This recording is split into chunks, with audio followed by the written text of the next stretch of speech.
Here comes Hoiberg off that board from Garcia. Off for Sanford. This would be a career high. Got it! Career high 33. Twice Sanford rings the bell. Bang! Bang and rang. One strike pitch. Swing and a line drive into the gap right center field. Tailing in, dropping for a base hit. Moyer scores. Sanderson in. Over big, a big two-ribby double. And the Huskers take a 2-1 lead in the third. Huskies in white uniforms, Huskers in the red. Comes in deep left side. Sadie Sellers going to drive, try and win the game. He flips it up, missed it. Rebound McGoy, back up, missed it. At the buzzer, Huskers win! Huskers win! The Husker bench going nuts! They go to half court, they're jumping around. The 6-game losing streak is over. Huskers get it done in Seattle. 66-65, Nebraska gets the win. Voldy looking to push through. Back Voldy to the net. He scores!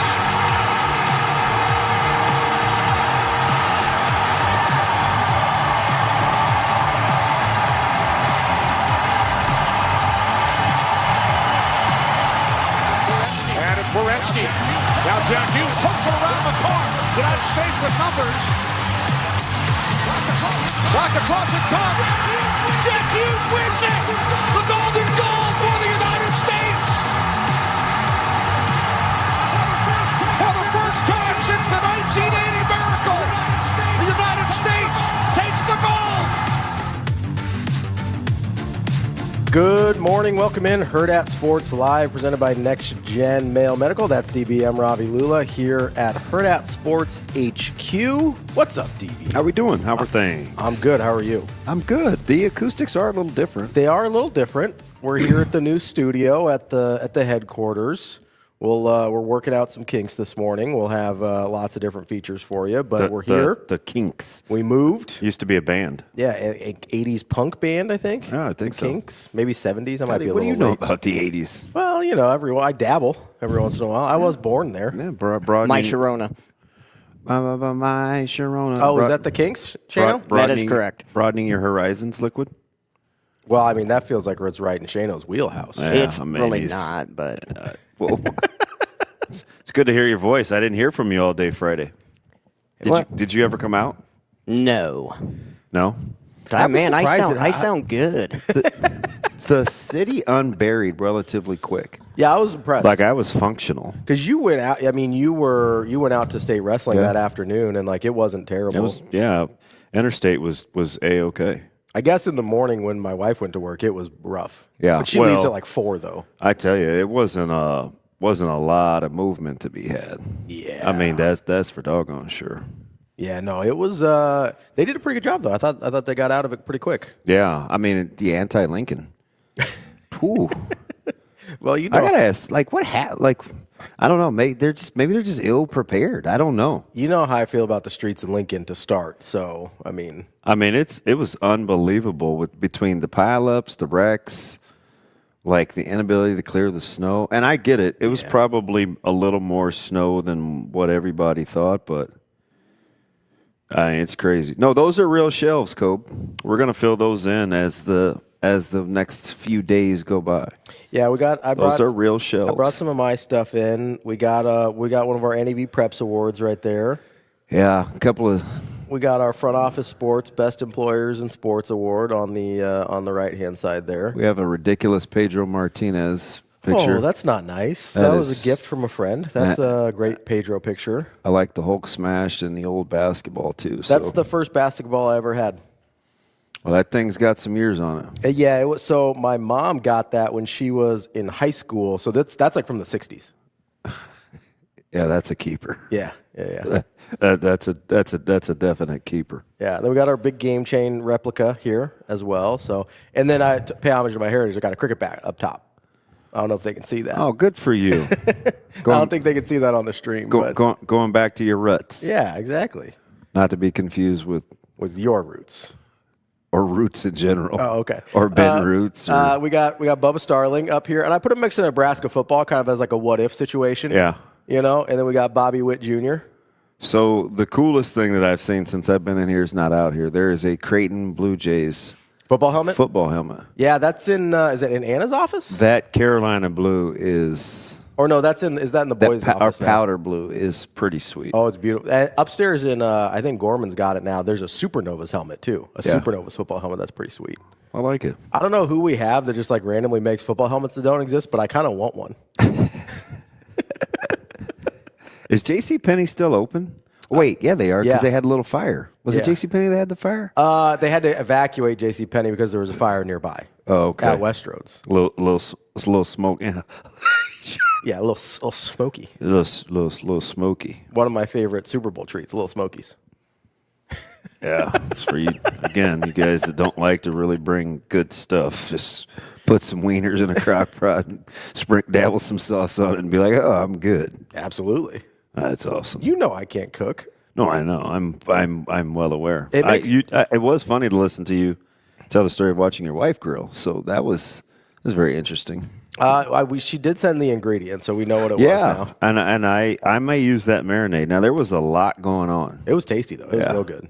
Yeah. She said it was Southern style. Like that was her goal, was like a Southern style with the grits, and it was tasty. It was good. Was that McKinnon brewing, Steve, or was that Taves?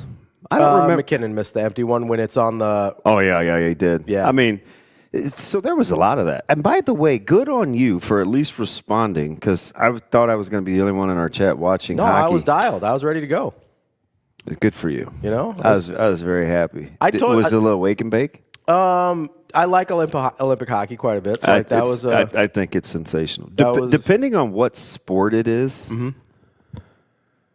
I don't know if there's a better gold to win for your country than hockey. Ooh, that's a good question. It's definitely I think the Super Bowl is the pinnacle. I think the NBA, because for whatever the reason, they call you the world champs. Yeah.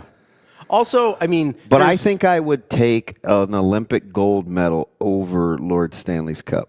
So for basketball, especially, at least in the U.S., the gold's an expectation, so you don't really get credit. That's for what I'm saying. Yeah, like I think hockey's it's. If you're like France and win an Olympic gold medal in basketball, like that's a whole other deal. But if we're talking U.S. specific, I do think hockey is. I think that's the creme de la creme, right? Probably the pinnacle. Yeah. Certainly in team sports. Were you envisioning when I running around the house yelling? Oh, 100%. I've done that before. Yeah, that's pretty good stuff. I just did the silent. Yeah, so I couldn't. My voice text doesn't really work, so I didn't want to waste time texting. So I sent you guys the voice memo, the audio memo. I was like, seems like the ice is tilted. I figured you just like messed up on the voice text. You're like, I'm not going back to fix it, and just hit send. I mean, I'm sure I did something, but my voice text isn't really working the way that I want it to. Yeah. So it's like, I don't know. The ice for a good period and a half was tilted. It was unbelievable. Like it felt like at some point the dam was just going to break, and Hellebuck just was having none of it. Yeah. Like it felt like the amount of pressure because it was.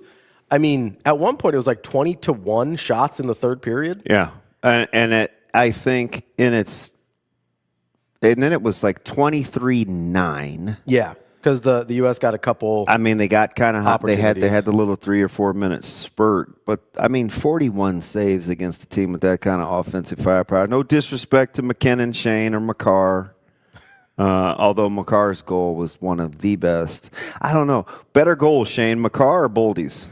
Well, Kale did mess up at the end there, so that kind of minuses that out. Yeah, you know what that really started with? If you go back 2 sequences, hockey guys, talk to me. Mm-hmm. We got a couple in the chat. McAvoy mishandling the puck. Yeah. Kind of allowed for the first line change. Yep. And everybody it's not even really a line change. It's like a couple guys scrambling to the boards. Yeah. And then they're playing with the puck, trying to root it out, and McKinnon can't dig it out. Yeah. And you think it's going to be a 2-on minimum or maximum 1 for Canada, and it turns into then a you get the odd 3-on-1. Then you get the odd man going right back the other way. Yeah. And I mean, listen, I don't know. I follow this stuff, so I'm not going to really stretch you into hockey. But Guerin took it on the chin for putting that roster together. Yeah.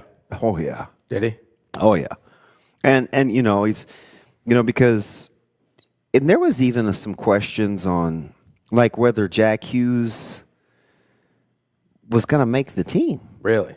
And it's not, and I don't think this is hyperbole. I think this is, I mean, I've read 15 articles since then, but yeah, he plays, he's the first line, top line for the Devils. He was going to be third, fourth line for this team, and they needed some other thing. It was just weird. Yeah. And then turns out he's the dude. Shane, do you think Hellebuck has officially exorcised the demons? Well, I've exercised. This guy's got two Vezinas and a heart, and people question whether he's clutch. So I will say that was part of it yesterday for me. Is like I felt really good for Hellebuck in. Like, obviously, he's got this like baggage from the NHL playoffs, right? Like, he's been pulled multiple times, despite winning the MVP as a goalie. Like, that's a weird... Two Vezinas and a heart. Like, that's a weird situation to for be a guy in. where you question his sack. This is less than a year ago he got pulled from the playoffs again for the Jets, right? And so you're sitting there and you go, okay, obviously you know the talent of this guy, but in that situation, it has to cross your mind at some point of...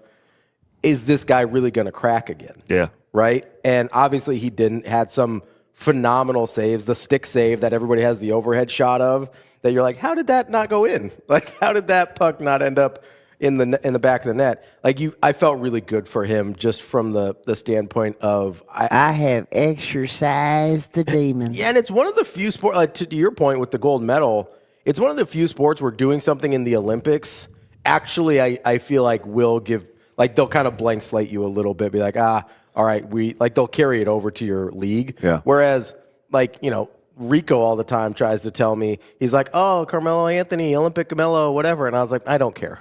I don't care about Olympic Melo at all. Yeah, it is. Like, It is different in other sports. The rest of your but resume again, you've got has to- 60, you've got 80, and you've got 26. Yeah. So it's There's just three of them, right? Just got the three. So it is what was the stat of the pregame talk? It's only 37 other people with an Olympic gold medal. Yeah, you're talking about, like, you're in the same neighborhood of number of men who have walked on the moon. Like, you're... I don't think he appreciated that mellow blast. What's up, buddy? Rico came in and double birded me. I don't... I'm a huge Carmelo Anthony fan. I know you and are. I like winning... I like supporting the country, too. So I do, too. But I think Olympic Mellow, you just expect them to win. That's part of it. And also, I don't think it carries as much weight. Like, it certainly doesn't carry as much weight in basketball. No, I know. Right? No, I'm with you. Like, what Curry did in 2024 doesn't matter if he doesn't already have the Curry resume. Right? By the way, shout out your Warriors last night. What a fourth quarter. Getting a little froggy with the Nuggets out there. Big Pajimski guy? He's had a rough go. Yeah. He's had a when those are going in, it looks straight, but when they're not, it's like you can't play like that. When they're not, it's like you spent too much time around Jordan Poole, didn't you?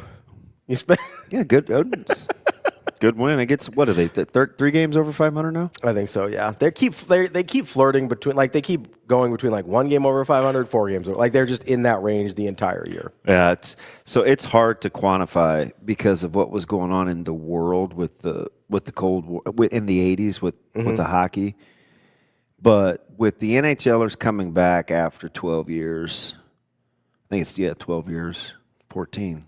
How can I forget? Because that's Crosby. 2010, yeah. After another virtuoso goalie performance by Ryan Miller that ended up going the other way. And God, I don't know. This was huge. Like, I'm of the opinion that the 80 thing is not replicable. Remember a couple weeks ago when I was joking with Shane about, I was like, hey, we get our NHLers back in Olympic hockey. Like, for me, that was huge. No, it's a big deal. I said it was going to be a long 3 weeks. And it was a very long 3 weeks. It actually wasn't. Did I do that? It was a little Urkel-y this morning. Did I do that? And the whole Gaudreau thing. Yeah, like, so that got me, I'll be honest, that got me a little misty-eyed. I'm not going to lie to you. That was, especially, like, they get the jersey and they're skating around with the jersey, and then they bring the kids out for the picture, and I was like, oh, come on, guys. I know, man. And it's like... the seasonal allergies were getting real up in there. It was rough. Brock's got grandpa, pops, and son with gold medals. That's unbelievable. That's Larkin, right? I think it's Brock Nelson. Nelson. I thought I said them about Larkin. It doesn't matter. So I think, yeah, the three that's generations. That's one of one. You would imagine. I mean, that's unreal. There's only 3 medals to get, and to have them all be in the family is ridiculous. It's one of one. I don't know. And we were talking about that as a father-son deal. Just because Caleb snuck home on Saturday because he had a family tree project. Oh, yeah. He didn't ask me. I was just. You go to Grandma D? Well, I think it was mainly Jay. Oh, okay. And then they called my mom. Yeah. And I don't know what I was doing, but occasionally they would call, or Caleb would say, "Hey, what about this one? Such and such and such and such and such and such." And I'd be like, "Oh, yeah. Yeah. Can I, anybody need me?" No. All right, deuces. I'll let you boy. But it took way longer than we thought. But we were just talking about, we were going through, spring practice and, what's going on with the team and stuff. And I go, and I'm thinking this in my head. Mm-hmm. I'm not putting any pressure on him. But, there's an opportunity to do some pretty cool. Yeah. Has some pretty cool father-son Husker moments if, he handles his business. So I'm just and when I saw the Nelson deal and they started going through that thing, I'm like, man, just imagine being at the old barbecue or something. Yeah. Or before he got it, be like, Brock, you like our golds? Like, oh, Pops, man, you got to rub it in. It's kind of like the cookout thing reminds me of the Harboss, where it's Jack's got the FCS championship, John had the Super Bowl, and it's Jim might be the best coach out of all of you, and he's the only one without a ring. Yeah. That got pretty awkward until Michigan won the national title. Now he's back in the tree. He's back in the club again. Yeah. So it's and I expected the women to win. Yeah. I mean, yeah. So that's just me, but I told you they had been killing Canada and the prelims, the build-ups. They had won 6 in a row. They'd outscored them 28-9. Yeah, and so that's kind of pass the torch. But I mean, just the firepower that Canada had on the ice, even without Sid, it's every time I watch Connor McDavid, I just can't believe how much faster he is than everyone else. So what's really funny, and I'm glad you got it with Olympic sheet ice, which is obviously different than the NHL. You get a chance to truly see how fast it's unbelievable this guy can skate. And I mean, I don't know if you're listening to the sideline reports, but Boucher was talking about, he's like, guys, this is at an all-time elite level. I watched the NHL. He said, you will never see this kind of speed on the ice. We just haven't seen it. Yeah. You know what I mean? And it's just it's startling, to watch. Dude, you watch Makar in the open ice, he's silly. Yeah. He is, I get it. McKinnon's, but as Shane knows, I prefer Makar just for what he does. Remember, I'd always ask him, hey, you going to get him back? Is he healthy? Yeah. I'd mess with him for a year. Oh, he's skating around.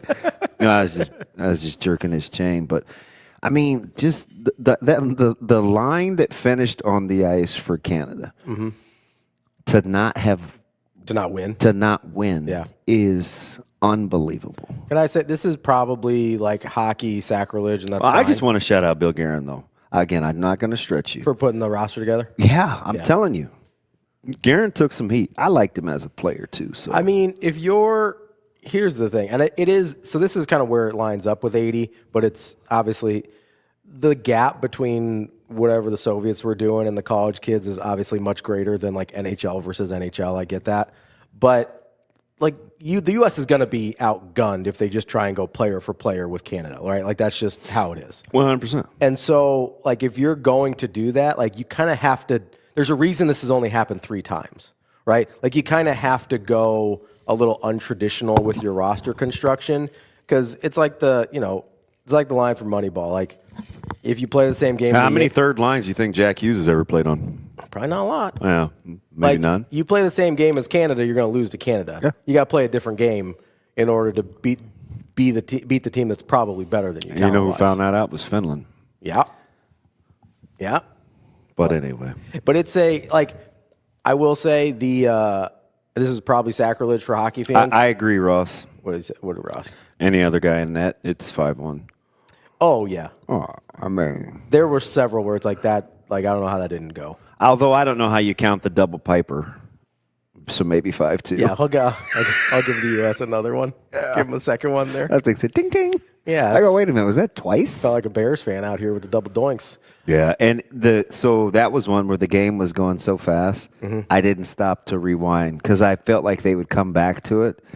But real time, I was like, I think that double piped. Yeah, I didn't realize it until later. Like I know that was a game. Like if you stopped to rewind, you were missing. I could have missed anything. Yeah, so I was like, dang it, like, dang you can't go back and get that one. Dang it. I will say I love the 3-on-3. I know a lot of hockey people don't like that. I don't, but I mean I get why they do it. I don't love it at all, but I don't necessarily mean for overtime specifically. I just love the way 3-on-3 hockey is played. Like it's a very exciting. Like I'd be all. You like freedom of movement. You're a big freedom of movement guy. Like, are you familiar with rugby sevens? Yes. I would be all for like a miniature hockey. Like my sister was an outstanding rugby player. Like rugby sevens is phenomenal to watch. Super short games, smaller teams, really explosive, wide open. Like I'd be all for like a different version of hockey where it's like, hey. You got like 7-minute periods. It's 3-on-3 the whole time. It's just like it's a whole different thing. I understand the objection of playing it in overtime from a normal game. Like I totally get that. But in terms of just the aesthetics of watching it play, it's kind of phenomenal. No, I'm not mad at you over that take. I'm kind of a purist, so I like it that way. But I've seen lots of different decades of hockey. Yeah. So, I've seen it super open icy. I've seen it top heavy. I've seen, neutral trap zones like work, griming up blue lines. This is as skilled as hockey's ever been. Yeah. Ever. I am a 4-on-4 guy. 3-on-3 is like. I probably would like 4-on-4 too. It's like bitty ball. It's like I like. Because it's almost, if you're not at least a pretty good two-way guy, like you get exposed against the better teams in the league. Like you can't just be a goon. You can't just, like you have to be able to skate, man. Yeah. It is like a skating man's game now. So I kind of like that. And it was on full display in the Olympics. But, I mean, shoot, for Hellebuyck, it's like, just imagine this guy going back to the state of Michigan. Oh, yeah. I mean, if he never makes another dime, he doesn't have to spend a penny in that state. He certainly shouldn't. And were you listening? Do you I don't know if you're following the storylines, but like when he and his brother were playing travel hockey, like they couldn't afford for both to be playing on different teams. Oh, really? Yeah, so he had to stay local. Oh, wow. Yeah. That's crazy. There were 13 other goalies taken before him. That's wild. The story, like, for not playing for a team I like. Yeah. I'm a huge Hellebuyck guy, but it's because I like those kinds of stories. Well, and I can't, I can't lie and say like I like the redemption arc a little bit, for Hellebuyck. I'd like that to carry over to the NHL now, like. Maybe he really has exercised the demons. He's able, I hope he goes on and wins the Stanley Cup at some point. So, there's just nothing else hanging over him. And again, I don't really have any attachment to any hockey players, if I'm being honest, outside of what happens in the Olympics and the U.S. games. But you feel for that guy, and you really I just want him to be successful, like him and Hughes. Like you're just like I just want those guys to be successful. Like I'm weird like this, but every once in a while I'll watch Miracle. Like I actually genuinely love that movie.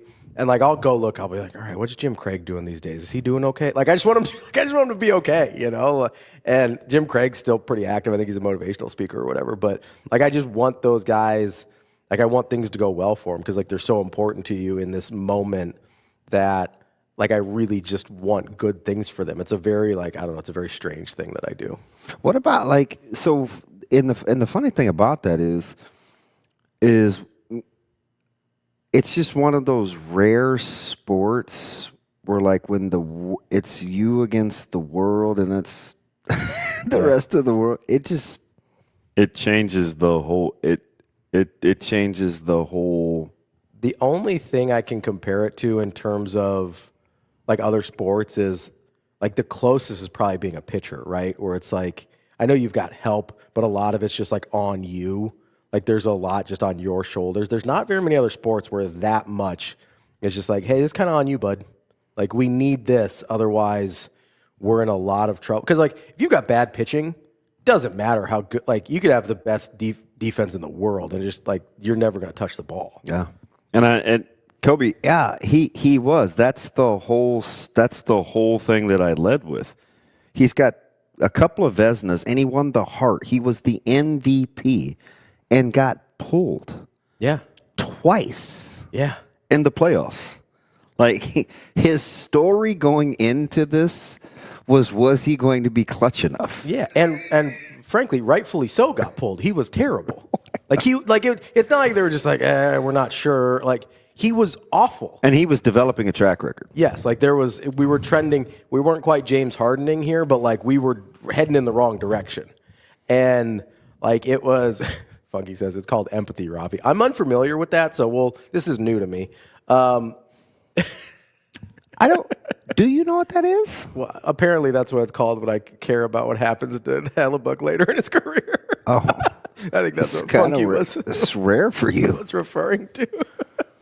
But no, it's a phenomenal story. Like I said, I really hope it carries over into his NHL career. So there's why you don't cheer for them? Well, you forgot my Winnipeg Jets. You know. Oh, here we go.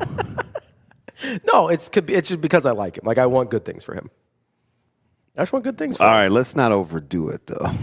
And that's actually the funny thing about this is because I've seen tweets like that yesterday. I'm going to be on the Connor train for like 3 days, and then I'm going to be hating the guy after that. So that's the awkward part of this is he's got to go back to Canada. Yeah. Yeah. Like I wonder what that reception's like first came back. That's kind of the cool thing because a lot of these guys, not a lot, but you have a few teammates. Yeah, well, I think about half of them. Yeah, it's like I think about half of them were teammates. That's wild playing against, and I felt like they still played with a certain level of physicality too. So oh yeah, I don't think they. I wasn't worried about like that getting compromised, but for what it is, I mean that's about as good as it gets, especially early. Like there's nothing.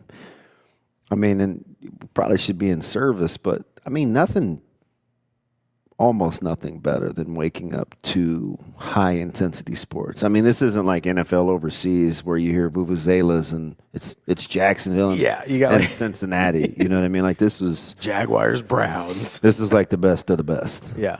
No, there is. I very much enjoy like off schedule sports. So either late at night or early in the morning or kind of like when you're not normally expecting it. There was this has to be back in like 2000. I'm trying to think of my World Cup years here, like 2008 maybe. I don't know if that's the right year. But when the U.S. beat Algeria on like the Landon Donovan goal to go into the everybody knockout stage. I think that was probably the beginning of the end for Landon Donovan's psyche because that guy became very hard to talk to after that. Wow. Yeah, probably. But that was one where it's like, I don't even think it was that early in the morning. I was just like in college, so I woke up late. But that was one where like first thing wake up. When I was a kid, like on spring break and the NCAA March Madness would fall, I'd like wake up, be ready to go right when the game started. I like waking up to sports. It's nice. Hey, Shane, so does the fan base for Connor's NHL team still cheer for him? I would say in 3 days. Maybe 2 now. So I miss the NHL. Yeah. So yeah, I mean, I miss it. You're a big NHL honk, I know. I just, it's just a great sport to watch, especially and the Olympics have playoff vibes, which is why I like playoff hockey. Yeah. Or you think every goal is going to be it? There's a level of intensity that it's hard not to appreciate. Hey, speaking of empathy, and not to transition, I apologize, but while we're on the empathy thing, you're going to say no. Okay. What do we got? Did you watch anything on Dan Hurley? I saw the preview for it. I didn't see the story. It wasn't because I avoided it. I just didn't catch it. I'm telling you. Because that was the Seton Hall thing where he was like struggling a little bit, right? Yeah. And how it kind of formed his personality. He literally, this is incredible. He literally had the yips. I would say it looked like a yips thing. He had the yips. Yeah. He like couldn't dribble a basketball. He had to leave basketball. Yeah. And going back home to Jersey City, and he talked about, having suicidal thoughts and having to go back and see his father, and how Bobby was the only one that understood because they grew up so connected to basketball, and he needed to disassociate, and why he coaches the way he does. And I was like, don't let Ravi see this. He's going to have to like him. I get Because I rock with Hurley. I know you do. Listen, don't have to act like how you do though. Coaching how you do is one way. Acting like how you do is another. But man, Max 10-4. You're good. No, it's not even about that. You're good. It's not about that. Okay. You'll honk for Cronin, but can't rock with. First of all, what? Don't do that. You rock with Mick. No, I defended one thing he said last year. Oh, God. In a vacuum, I still defend it. In the body of work of Mick Cronin, I'm not riding with that guy. I just send Shane interview after interview, and every last one of them is worse than the previous. You know what? One of the things I'm a big fan of. It's when you learn more information, you can change your mind. Oh man, he said we didn't do anything right from that first half. Not one thing that we practiced did we do in that game. I mean, he didn't like. I don't know, Kobe. He comes by and honestly just put it to you like that. That's kind of my point. Like he comes by and honestly. I understand the struggle, and I can appreciate overcoming that and all that. He actually pulled off a flat bill too. You still don't have to act like that. Nobody made you act like that. You can coach a certain way. Like, listen, if Matt Rule acted the rest of the time the way I assume he coaches, I probably wouldn't ride with Matt Rule either. That makes sense. Like, I think you can turn it on and off when you get on. Like he doesn't have to be that way all the time. You gonna be all right? I don't know. Can Shane ask me? You seem hurt right now. You gonna be all right? You gonna be all right? So you think like Buchagras and well, I don't know what kind of Barry's having some struggles, but him and Levy like just got on a 3-way call. So what, did like a little watch party together, like virtual watch party? Yeah, I think Melrose would be out on the other two though. He's Canadian. Just be like, I gotta. It's like I'm gonna watch this. Wait, I think that guy. I think he's gonna watch it with Don Cherry, but I think Don Cherry died. Yeah. Is Don Cherry still with us? I don't want to prematurely kill anybody, but I think not this time, but I think so. Don Cherry passed. It did. It was like the shot heard wrong. I think maybe a couple years ago.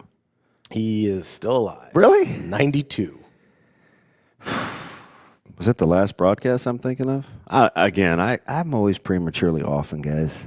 I thought he had passed. What do you think he does with all? What do you think he did with all those Blazers? Give them to Melrose? There's a lot of options. You could give them to like a Goodwill or. I spent a couple of years having to watch TSN. Oh yeah, I'm aware. Yeah, very familiar. There's some very familiar. There's some quality programming up there. Yeah, been to those arenas up there, even when they big Toronto guy. Oh, for a while. But Raptors or Maple Leafs or Argonauts. Well, it was the Argos, the team, but of course, I came back honestly. Yeah, I was never a Leafs guy. Yeah, even though I did see Ty Domi get his teeth kicked in by Chris Simon. Yeah. Yes, live. I mean, I think Simon's probably, what's Simon, Shane, about 6'6", 6'7"? He's up there. And Ty Domi goes about 5'10". Oof. Actually, Max is playing for the Leafs now. Yeah, Domi. But, yeah, saw that. Saw the Pens, them play the Pens. I told you my coat hanger was 3 hockey sticks connected. right? Yeah. With the little pegs. Did you catch much Raptors up there or no? Yeah, I saw Vince in. I was like, you're a big Carter guy. That would have been about the right time, wouldn't it? Yeah, I have his I got the jersey at the game. Mm-hmm. They had really good food. They had changed the name. I think that was at the Rogers Center. Was McGrady still there? No. That was right after? Yeah. Yeah. So, oh yeah. So it had been like 03? 2-3. I think it's 2-3. Okay. Because then I was there for New Year's in 04 on some makeshift boat casino thing. It's anarchy. It's not a boat on New Year's Eve. It's all a blur. It's all a blur. May have been. Never mind. I just encourage you to watch the. I'll go back and get it. It's just. Don't you want to know why people are the way they are? I do want to know why people are the way they are. I think you don't have to like it. I'm just saying you could understand it. No, I do. I like the information, and that's probably why I'll go back and try and get it. I wouldn't, if I were you, I wouldn't have a huge expectation that I'm going to feel differently about it. I don't. You know, I know exactly what I'm dealing with. I am 100% well aware you're not a nice person. Well, that's not true. Not always true. You're not a nice person. Depends on what it is. You did use the word empathy this morning, so maybe you're taking baby steps. Well, it's because Funky Giblets brought it up. It wasn't of my own volition. Well, Jibs is funny. I like Funky Giblets. Yeah, me too. He's somebody that we'll have to have a draft board discussion on. Oh, no, he didn't. Yeah. See who he just dropped. Oh, I love Dave Roberts. So I know you're not a fan as a manager, but Jibs, I have a weird. You'd call it irrational. Dislike of Dave Roberts? Like of Vince Carter. Oh, yeah, for sure. Absolutely. It's irrational. For somebody that doesn't really play the way you want them to. Yeah, and he almost quit. Like, he was kind of soft. He forced his way out of Toronto. Like, there's a lot of things early on about him that I was like, he was going to leave Carolina. Mm-hmm. He was going back to Daytona. He got, like... But I am a nice person, Kobe. He outlived the rap, though. Like, he played so long that he kind of just got this reputation as like... And he played hard all the time. Yes. And he got this, which was not the case in Toronto at the end. Like, he basically just dogged it until they had to trade him. Wait, Joe Good, you don't like Dave Roberts? How do you not like Dave Roberts? Oh, I love Dave Roberts. I don't love Dave Roberts. For a guy that has... multiple world championships. And I'm going to listen. I give him credit. There's something about managing personalities, especially that and many in-game really stuff. Good But he just drove me crazy with the pitching. And when I didn't think the Dodgers were going to get over the hump, it was just like, ooh, boy, Dave. Let me say though, the last couple years, whether it was with starting pitching or relieving, both of which were areas where they were struggling in the playoffs. Yeah. Like, he did a pretty good job navigating that. I understand. I told you. They won 2 World Series games bullpenning. Like, these guys weren't healthy, and I get it. Listen, I'm not interested in the Dodger, the spoils. But if you, actually watched and don't just look at the payroll and who was healthy and what they had, that staff was... No, they were decimated. They didn't have 3 healthy starting pitchers. And... Dave Roberts did a phenomenal job navigating that. Like, that's hard to do. Winning 2 games in the World Series with a bullpen is really hard to do. Yeah. And so you got to give him credit there. But, I like him for Red Sox reasons. Like, obviously. For me, from a trauma standpoint, and I get it. It's 2 rings ago. Mm-hmm. So it rings hollow. Yeah. But Joe Good might remember. Like, we were going through, why are you trotting out Kenley Jansen again? Like, that wasn't that long ago. I know. Shoot, I think Kenley Jansen's been on 2 teams since then. Mm-hmm. Maybe 3. One of them was the Red Sox. Yeah. Yeah. Or I get the loyalty thing, but you're going to get us beat. Yeah, it's, I will say. By the way, Kenley Jansen drafted as a catcher. I remember that. Yeah. One of the hardest things, I think, as a baseball manager is the balance of doing the thing that has gotten you there versus having a sense of, I don't think this guy is the guy who got me there, right? Like Kenley Jansen, obviously over the course of his years in LA was phenomenally successful overall, right? But you go into the situation, you're like, is he still that version of that guy? And I think that's really, really challenging. I think the other thing, especially with relievers, is in the playoffs, I think your mentality matters just as much as your stuff. Because I watched, not everything has to be about the Red Sox, but I watched Keith Folk throw 88-mile-an-hour fastballs for years and just be like, that's a great pull. He was a bulldog, though. Yeah, like he was like, this is fine. I'm going to get outs throwing 88 to 90, and we're just going to go. So, like, and Kenley Jansen's out there throwing 97, and you're like, I don't trust him. Same thing with Hurldat Chapman now, where, like, he'll go through stretches. Like, yeah, he's throwing 100. That's all I wanted from Trannon. It's like, I'm like, come on, Blake. I get you're throwing 102. I don't trust you at all. Not even a little bit. And so, like, I understand not wanting to go into the unknown with a situation where you're like, this guy's stuff isn't as good, and I don't know if he's got it mentally. All right. So should I be excited about Yamamoto, Snell, Ohtani, Glasnow, and Emmett Sheehan? Is that all? Is there not more? You want to name the rest of them? Just asking. You've got a pretty good. I did read the other day where Ohtani touched 101 in his bullpen session. So yeah, apparently the arm's feeling good. Sure, it's going to be fine. It's going to be fine. Yeah, 101. No, it's I'm excited for baseball. The Red Sox actually spent some money, got some starting pitching this year. You guys should be tough. I'm hoping the young bats are ready. That's the question, right? Because they didn't go out and get anybody really for the lineup. I'm hoping the young bats are ready. Yeah, we're gonna. That's the $1 million question. There's some good. There's some good stories, like when we do our previews and stuff for our picks. It's not quite worst to first, but I got some candidates and some teams that we may be a little off on. I agree, Kobe. They did figure out how to get Aroldis Chapman under control. It's because they told him to actually aim somewhere. Have you heard that story? Yeah. Where it's just like, yeah, he was a grip it and rip it guy. Yeah, before they were just like, hey, throw a strike. And they're like, hey, why don't you try throwing it right here? And he's like, oh, okay, that's easier. I mean, it's the aim small, miss small thing. You guys will roll out Crochet, Gray, Suarez, and Bello. Oh, yeah, no, and that's legit. Early, I think, is good. We'll see if he's ready. That's pretty legit. No, the starting rotation, and I love pitching, so I'm excited to have a good starting rotation again. Crochet is phenomenal. I just hope the young bats come around since they didn't spend any money there. But I'm excited. Being excited about a baseball season is fun. I'm going to be honest with you. Are you excited about Roman Anthony DHing? I'm just excited to have Roman Anthony back in my life. I just want him to hit.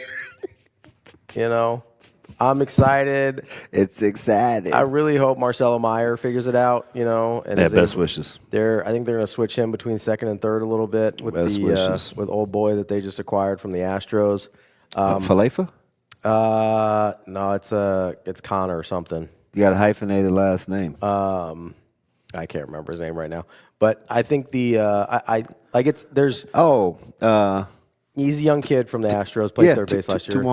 Connor Wong. Yeah, Connor Wong. Yeah, and so I actually I'm not a guy anymore. It's like, hey, I'm just gonna watch bad baseball for 6 months. Like, I need you to give me something a little bit early. What do you think the partnership with MLB TV and ESPN means? That's got to be good, right? Because I don't know if you've heard. They're already rolling out all the shameless promos. Like, hey, I don't know if you know, like, it's all in-house. We're one-stop shop. ESPN, MLB TV. So I'm a little concerned I'm not going to get my free T-Mobile subscription this year. Because they've done that for the last handful of years where it's like T-Mobile Tuesdays. Do you know when you told me about that? Yeah. That I went and immediately made sure I was logged in just in case I could get some rollover. I don't want to get kicked out and have to log back in. Yeah, it's. I'm really hoping ESPN doesn't screw up my situation with. It'll be all right. Also, I'm a little annoyed because I already pay for so many different things with ESPN. It's like, are you not going to include this on any of my like Plus, Unlimited, whatever nonsense? Are you Disney guy? Disney, ESPN. I have all the things. Hello. I have all the things. I have. Hello. I have Roy Hello Jr. I've got Disney Plus. I've got the ESPN Unlimited. What's up? You have Hulu and YouTube TV? I have the Hulu, not Hulu TV. I've just got the Hulu. The premium package? Yeah, the subscription package. Okay. There's shows on there I want to watch, Or No, I get Natasha does, I think. I haven't watched. This is, I don't know if it's like depression or what, but this is like the most television shows I've even entertained watching. Really? Oh, yeah. Like once I'm done with sports, I'm immediately, because I haven't left it's like. Yeah. I'm Operation. Staying locked down? Operation Chill. You know what I started watching again this weekend? What's that? Peaky Blinders. Oh, did you start from the jump? Yeah, because the movie's coming out. Oh, my gosh. The movie's coming out in How are they going to do that in a movie? I don't know. The movie's coming out in like a month. That thing's got to be 4 hours. I'll take what I can get, Although it did jump the shark, so no, just give me the first 3 seasons. The first 3 seasons are dramatically better. Tommy Shelby might be one of my favorite mythical characters of... Love Tommy Shelby. He might be one of my favorite fictional characters ever. Shane, he's no Darth Vader. Is that your guy? Or you're a big Chewie guy? You're one of those guys like you No, I like both. You fawn over. Yeah, James Tommy Earl Shelby. Jones Who? James Earl Jones is awesome. Errol? As in Earl. Spence? Earl? Campbell? Not like Green Arrow. Arrow. Ever.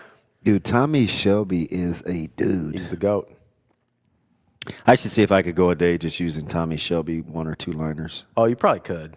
And nobody would pick up on it since it's not like in the accent. I couldn't help but to do the accent, though. That's the hard part. Is like if you could do it in like your normal voice, nobody would know. Dude, I love me some. That's going to be a movie. How did I not know that? Yeah, well, the trailers just dropped this weekend or last weekend, and so it kind of inspired me to start rewatching. That is. You're right. The last couple seasons aren't as good, but first 3 or 4 seasons are phenomenal. I would put the first 3 seasons of Peaky Blinders up against just about anything.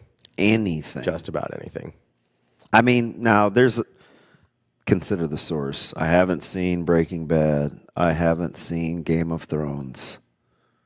I would say I've dabbled in. I only watched like 9 episodes of The Wire. I think The Wire's a little overrated.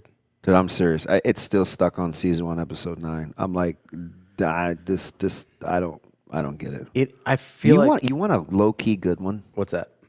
I don't know if you have the stomach for it though. What's that? Banshee. Oh, is that the cannibal one? Mm-mm.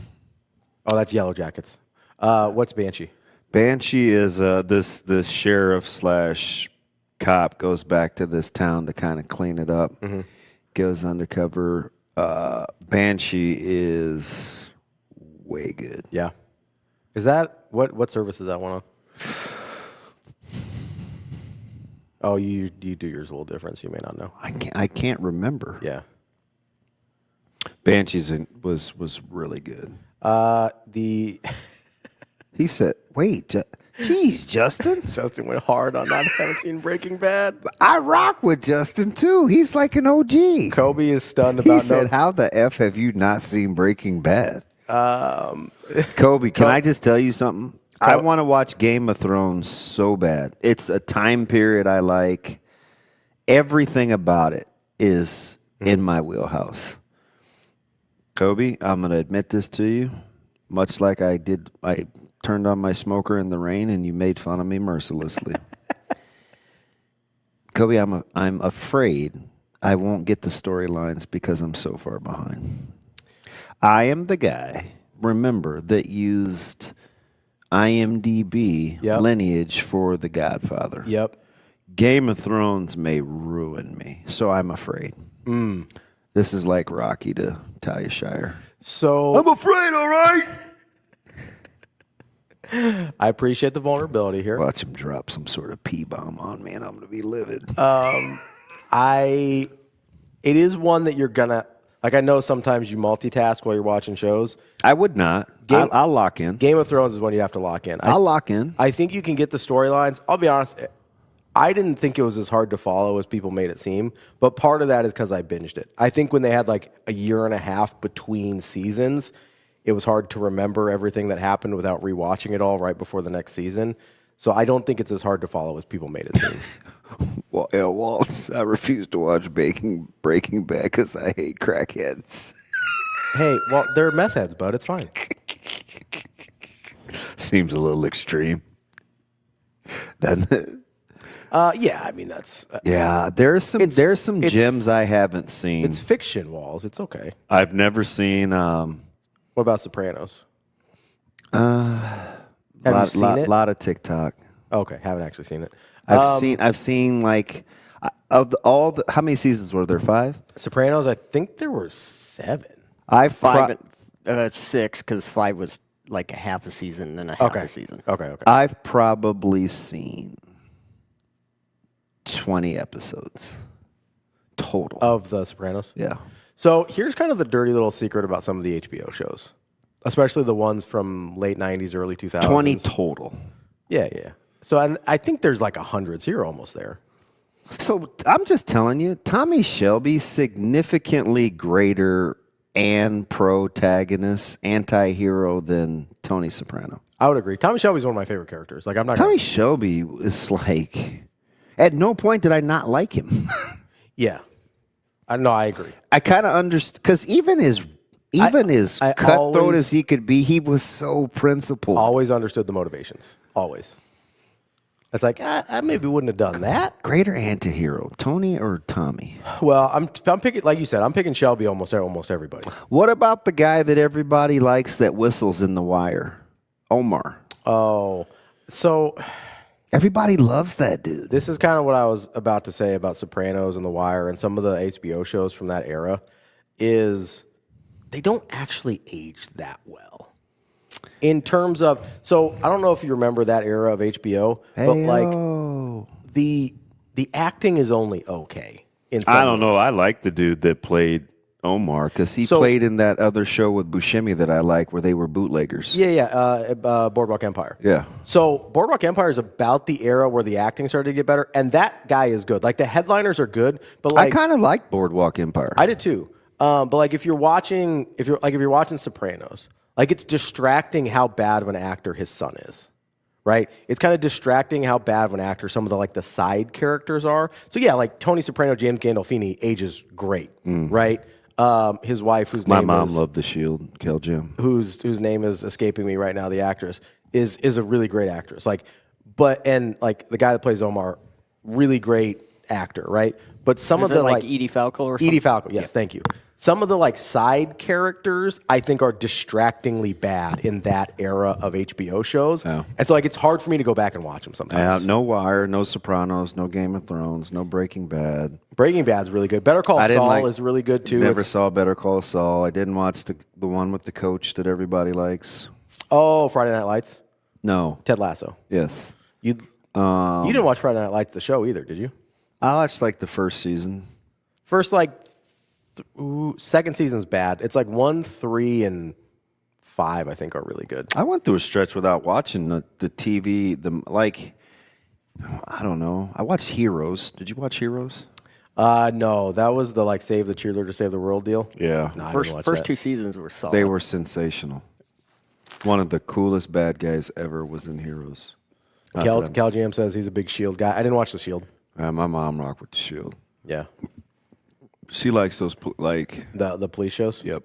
Yeah. Well, and I think she started early. She's Starsky and Hutch, Hill Street Blues. Oh, okay. Back in the day. Yeah. So I never saw Curb Your Enthusiasm. Well, everybody says Larry David. That's Larry David, right? Yeah. Isn't he supposed to be so funny? You have to have a very specific sense of humor, I think. Well, then you're not funny. What does that mean? What do you mean? Well, I mean, that's not entirely there's some versions of sense of humor that aren't for everybody. Stylistically, I think he's not for me. I don't think there's certain things he does that are funny. I don't like it enough to watch the whole show. I watched the first 2 seasons. I was like, I'm good. So what do you mean? Is it sarcasm? Is it dry humor? What do you mean? So he's sort of he puts himself. Hey, the first season of Fortitude was fantastic. Yeah, Wyatt, I apologize. There was no real finish of season 2. So he's he's one of the creators with Seinfeld, right? And Seinfeld's not really for me either. Just sort of this awkward situational humor where it's they put themselves in these weird situations and then they kind of awkwardly bumble their way through them. And I don't know. It's just I don't particularly find that funny. I like Seinfeld. I've watched the first 3 series. I actually just finished it. Season 3, episode 10. Was it Breaking the Mule? Yellowstone. I was way late to the game on Yellowstone. It got progressively worse, and I don't want to see the finish. I've seen a bunch of TikTok clips of Yellowstone. That's all. That's probably all I need to see. I'm gonna be honest with you. Was he a good? Is Kevin Costner a good guy, or is he an anti-hero? He's probably an anti-hero. I put him in the Tommy Shelby group then because I like the Kevin Costner character. Yeah, I think I would put him. Although he's constantly almost dying, almost dying, and constantly killing people. I don't. Dude, that is there are some sweet characters on Yellowstone. That is sort of the Tommy Shelby archetype, though. Is like always almost dying and then always killing people. Dude, Tommy Shelby was tough. He was, which is kind of funny to take. Like it's kind of funny when you realize like Cillian Murphy is like a very small person. Yeah, I do need some of that stuff to be a little bit more believable. It was like when I would see Daniel Craig like whip people. I'm like, he's little. Is he small? Is Daniel Craig small? Yeah. Well, he's no Liam Neeson. Well, yeah, Liam Neeson's like 6'4", though, isn't he? Who's the guy I like on but Daniel Craig is built way bigger. I'm a big Rip guy. In Yellowstone. Cole Hauser, I think is his name in real. I think that's the actor's name. I like Rip is a bad boy. Daniel Craig is normal height for like an actor. He's little. He's like 5'10". Yeah, it's borderline tall for an actor. Half those actors. It's like Tom Cruise. Like Tom Cruise can't be whipping people in Mission Impossible and Jack Reacher. Tom Cruise is like 5'5". Like we're having a different conversation here. Is that all? He's tiny. I think he's listed at 5'7". I saw an AI generated thing on my TikTok of all the old Outsiders. Oh yeah. Oh, it was so good. It like goes to like. And I forgot his name was just Steve. Like a then and now. Everybody else had like cool names. He was just Pony Boy. Steve. What's up, Steve? You know, he called Dallas Dally, and you know, like he's Stay golden, Pony Boy. Steve doesn't quite hit the same. Stay golden, Steve. 2-bit, like everybody had like cool names. You're just Steve. I was like, that sucks. Come on. I Steve. apologize for Fortitude, Wyatt. It was so good season 1. I was all in, and then there was like you had to pay for like 3 episodes of season 2, and it wasn't even finished. You had Soda Pop. Forgot about Soda Pop. Yeah. There was good nicknames outside of Steve. Steve. Hey, what's your name? Steve. I don't know. I'm watching a movie right now with Kelly Riley, who played Beth Dutton. Yeah. It's called Under the Salt Grass. Yeah. Legit. How is it? Good? Legit. Coming up on the show today, we've got Sam McKewon, as we always do. I got to talk some spring ball. We got some position battles, Ravi. We got from the Omaha World Herald, and then we got Brent Sobleski from Bleacher Report. Want to talk a little 99 QBs, what he's got going on there. What'd you say in the notes? 99 problems. Trent Dilfer ain't one. I said I got 99 QBs and Trent Dilfer ain't one. Like, this dude's a child. I think he's the only Super Bowl winner that's on the list. I went through. I think he's the only Super Bowl winner not on the list. Oh, which I found interesting. It's like Ryan Tannehill makes the cut, but we're drawing the line at Trent Dilfer, huh? You know what I want to do in the summer for one of our topics after we draft all our streamers? What's that? I want to pick like movie characters. Draft movie characters? Yeah, I want to draft. We can do that. I want to draft movie characters. We have to wait until after the Peaky Blinders movie comes out, so Tommy Shelby is officially a movie character and not just a TV show character. And I think you should have to take some ladies too, because there are some bad. That's fine. Like you've never seen Snowfall, have you? Huh? I think I found a Beth Dutton rival. Yeah. Snowfall. Oh yeah. Are we doing TV and movies or just movies? I feel like those might be different drafts, TV and movies. Movies may be a little more. Well, you don't really get art. You don't get the character arcs in movies. Sometimes you do. I think we should limit it to series. Okay, so series only, no movies. Yeah, more than one. What's up, buddy? I see him every day now. Am I going to see him every day? It's a funny dude. He's hard not to make you laugh. I'm working on it, man. I was setting up the lineup. We got to get to Sam. He came out. He said, when I say break, we break. I'm going to really enjoy having them around all the time. That's DB. I'm Ravi Lulla. We will be right back with Sam McKewon on Hurrdat Sports Live.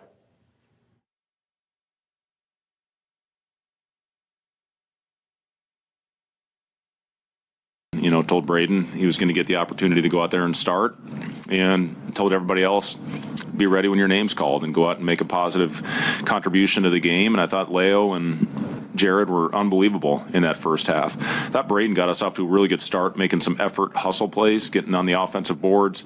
And then Jared came in when Braden got the 2 fouls and really picked up for him. But those 2 guys combined get 7 offensive rebounds. That's huge for our team. And, the other thing about it, Rink obviously had some struggles going on in the first half. And when you have a guy that can go in, Leo, I thought was terrific in those last few minutes, and it allows Rink to regroup. And I thought Rink was so much better in the last 20 minutes of that game. You just touched on this, but how do you describe what you got from Jared and Leo? Yeah, I mean, it just when you go in the game, you don't want to disrupt the flow, and you've got some momentum. You don't want to give it back when you go to your bench. And I'll say this: Jared had his best week of practice that he's had since he's been here.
about now is going into spring with your team.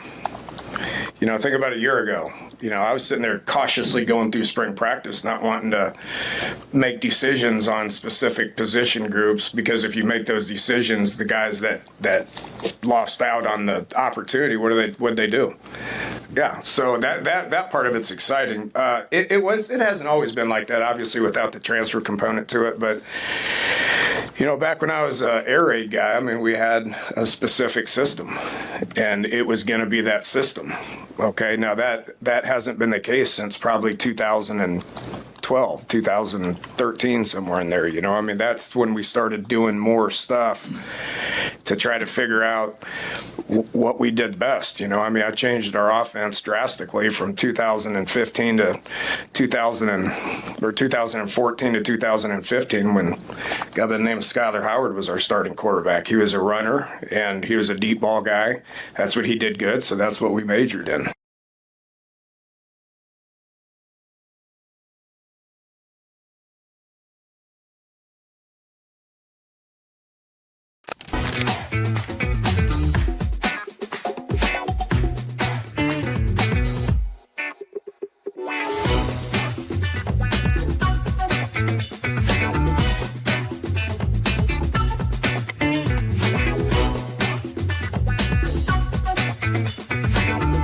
Yeah, so we're a split safety defense, majoring in quarters and cover 7 or bracket variations.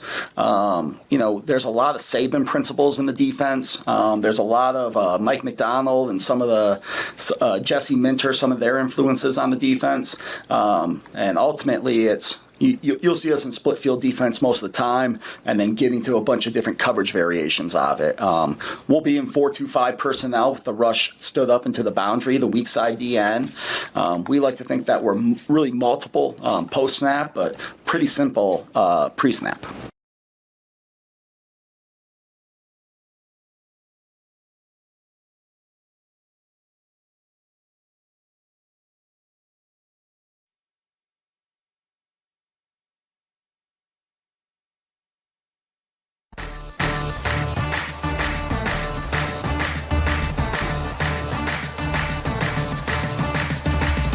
You're listening to Hurrdat Sports Live.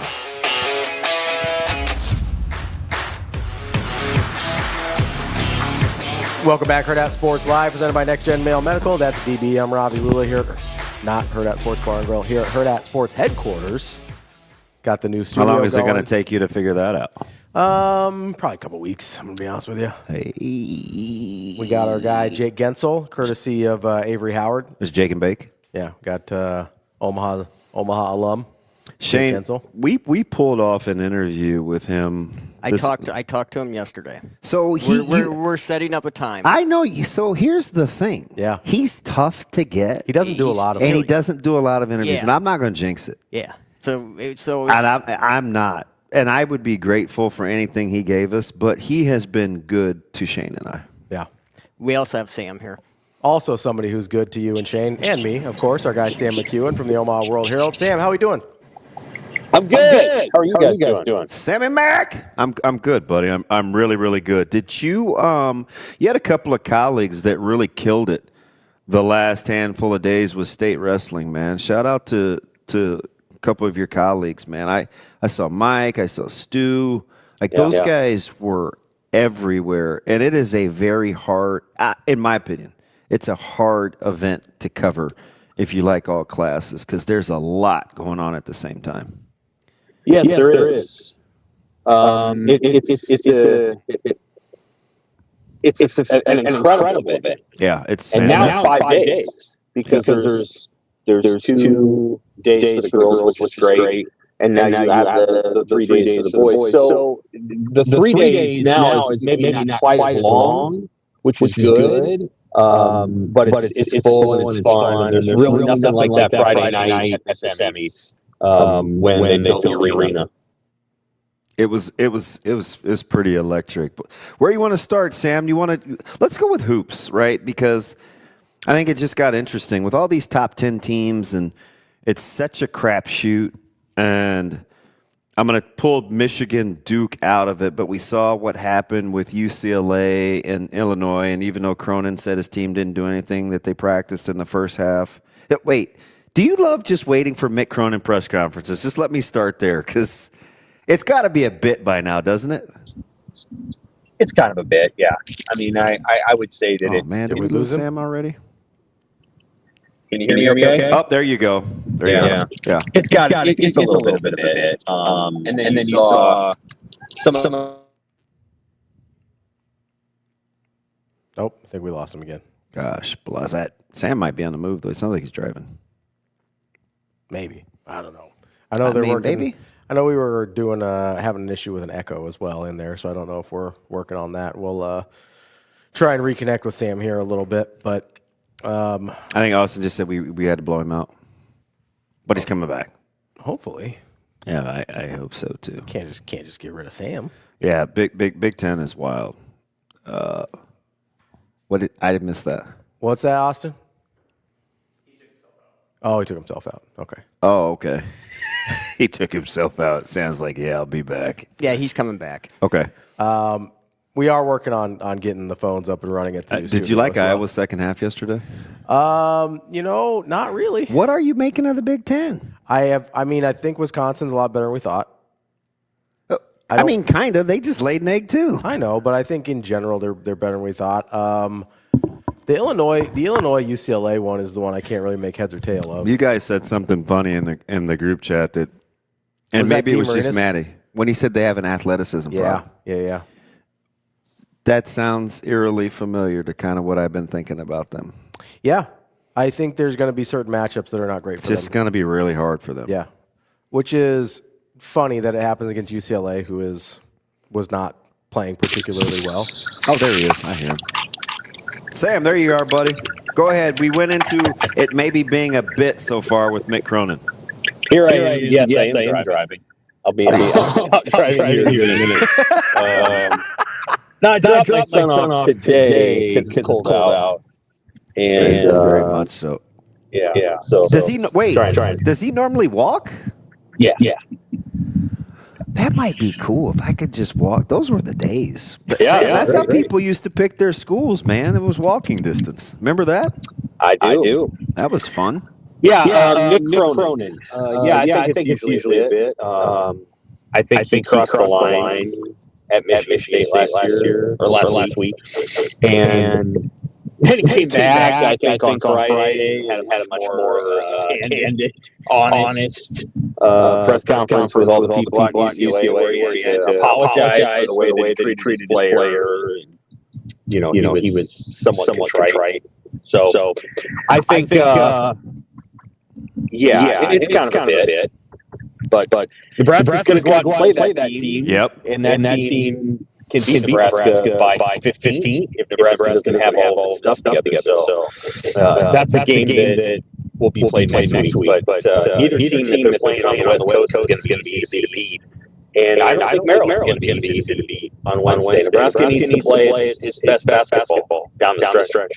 So have you rethought how you thought about Michigan State or Purdue, or do you just think you're going to settle or land the plan on they're good, they're just flawed? Because they look like different teams depending on the given night every other night. I think they're good, but they're just flawed. Yep. And I'd probably take Purdue in the NCAA tournament to go around further than Michigan State. But I think they're about the same team. And honestly, I don't think Nebraska is flawed because I think Nebraska is maxing out on the players that it has on the roster. But I think Nebraska is in that pool too. I think second round, Sweet 16 is about what Nebraska is. And if Nebraska has to go play a team that's a 2 seed or 1 seed, I think they'll have their hands full, especially on offense. But that would still be the best team in school history. So you'll take what you can get. Purdue and Michigan State, on the other hand, are trying to make the Final Four every year. So I think for those teams, they want to see them compete at a level higher than the second round Sweet 16. Yeah, it's kind of funny, Sam, because Michigan State and Nebraska, at least in the in the Ken Palm analytics, have almost exactly the same profile offensively and defensively, right? Really, really high-level defenses. Offensively, they tend to struggle to consistently score points. But it looks so different between those two teams. Like, I wouldn't watch those two teams and say, hey, like, these are very similar. Does that stylistically matter to you at all in terms of how far you think one or the other can go, even though the metrics say they're pretty similar? Stylistically, I think Michigan State's probably a little bit better equipped to go further in the NCAA tournament because I do feel like they have a kind of athleticism that could be challenging to a second round opponent who's, let's say, a 5 seed or a 6 seed. I think Nebraska's going to have to play its very best game and execute really well to win a second round game. Let's say they're a 3 seed and they're playing 6 seed Kentucky. That's a chore. And that's going to be tough. And I know Kentucky's been up and down this year, but once you get on the floor with a roster like Kentucky's and you have to confront what they're able to do athletically and what they're able to get at the rim and what Nebraska's not able to get at the rim. If Kentucky plays its very best basketball game, it's going to be hard for Nebraska to win. And I know I'm talking 2 or 3 weeks ahead, and people don't necessarily love that because they want to kind of stay in the moment. I totally understand that. But I think you're going to see when they play USC and UCLA, when they play Iowa again, and maybe even when they play Maryland, that some of the challenges that Nebraska is facing is just relative to a relatively short bench. And the fact that, Braden Franklin's not 100%, you don't necessarily have guys that can get to the rim, with the exception of Sam Boyberg and Braden Franklin. And they're going to have to work through that. And they've been an incredible team all year, and they've been able to create points off turnovers and get it done that way. I still feel like Nebraska's going to have to execute at an elite level down the stretch to do what it wants to do. Well, that's not quite true. I think they're going to win a first round game. I think if they just play their basketball. To go on a deep run, they're going to have to play their very best because teams are going to face are really good. Any team above a 7 seed right now is really good. So it's interesting, Sam, because I'm looking at, if you want to kind of stay in the moment with the top 16 seeds released. If I told you that Nebraska is grouped with Florida, Kansas, and Gonzaga, does that seem right to you? Based on their resume? Yeah. Yes. Based on what they put on the board, I think Gonzaga and Kansas have more athleticism. Yeah. But based on what Nebraska's done, excuse me, absolutely. They belong to those teams. For sure. It's interesting, too, because I think Florida can win a national championship, but I'm not sure anybody else on that three line that I look at it and say, yeah, I could see it. Not even Gonzaga. Well, Kansas could. Ooh, I think they're 2 right now. But they have a lot of players. So there's a lot of things going on there. But yeah, I think there's things that can make a surprising run to the Final Four. The national title thing is tricky because it kind of depends on what happens when you get there. And it's absolutely true. I think the lowest seed to win the national championship in the last 15 years is like a 4, right? UConn? Yeah, UConn in 2014, I think. Yeah. Well, just a couple years ago. They were a 4. Oh, yeah, I guess they were a 4 there, too. Were they a 6 in 2014? I think they were 6. Yeah. Is that Napier? Yeah. I think they were 6. So once you get to the very final game, it's very hard to win the national title as anything below 2 or 3. But getting there, Florida Atlantic got there. Chicago got there. San Diego State got there. Creighton could have got there as a 6. That all's in play for Nebraska. Like they can get there, but you have to play your very best. Then you got to get a couple of breaks in the draws. I'm not sure there's going to be a lot of upsets. I really don't because a lot of these teams that are in the higher seeds are old and experienced, and I don't anticipate them losing a lot of games to 15, 14, 13 teams. I just don't see it. I could be wrong, but I don't think that's going to happen. Yeah, this is good. That West Coast, that USC UCLA thing is going to be interesting too. Because right now, I don't know if we realize this, but UCLA is 15-1 at home. Like 15-1 at home. That's pretty good when Nebraska goes out to Los Angeles. It's very good. It's what's USC's record? It's not bad. No, at home? Yeah, SC at home. Let me get right back to it. Yeah, it's actually pretty good as well. SC at home is no, it's not great. 9-5. Not bad. No, UCLA is right there amongst the elite in the conference at home because there's only 2 teams with 1 loss at home, and the other one is Michigan. Yeah. Nebraska's got 2. So yeah. I mean, Illinois has got 2. Purdue's got 3. Like the only 2 teams with 1 loss at home are UCLA and Michigan. Yeah, and I think some of that has to do with not Pauley Pavilion. No, I know. They're playing in to. front of a lot of blue and gold seats. Yeah, it's a beautiful arena. Like it's really gorgeous. But I think it has to do with playing in Los Angeles, going all the way out there. I could take that. Yeah, and having to play teams. Sam, let's move on to spring football here. What did you make of the overall tone that we heard from the coaching staff on their availability at the end of last week? Well, I think there were different tone. For sure. I mean, I think Rob Orch's tone was nice to meet you. Here's what we're going to be about. Fair. This is what we're going to do. This is what we think we can do. It sounded like he was a guy that is in the answers business and felt pretty optimistic about what they were going to do. I love the thing he said at the end where he said football is football. We believe in our process and we believe in what good football looks like. I think he had one kind of tone. I think Dana Holgorsen had You guys don't know that much. He was kind of defiant. I think he's kind of over, like, not meddling, but having such strong takes without being in the know. You know what I mean? Like, I think he's just over it. I think he's over it. I think last year was kind of a mess. And he's not able to say, guys, last year was kind of a mess.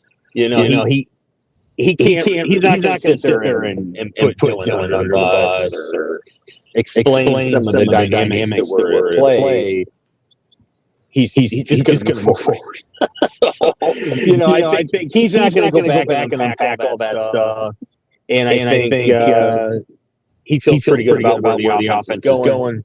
I will say that the question I was trying to ask him related to backup receivers was not designed to overlook Hunter and Barnard and Gilbert. Yeah. It was designed to say, this is the first time in a long time where Nebraska has not just three guys, but seven or eight. And they don't have to just play the three. I mean, they should be able to trust Quinn Clark to go out and play 30 snaps if he had to. And you go back 4 years, and Alex Book was playing 60 snaps a game because like the sixth receiver on the team was probably a tight end. So things change. That's what I was trying to say.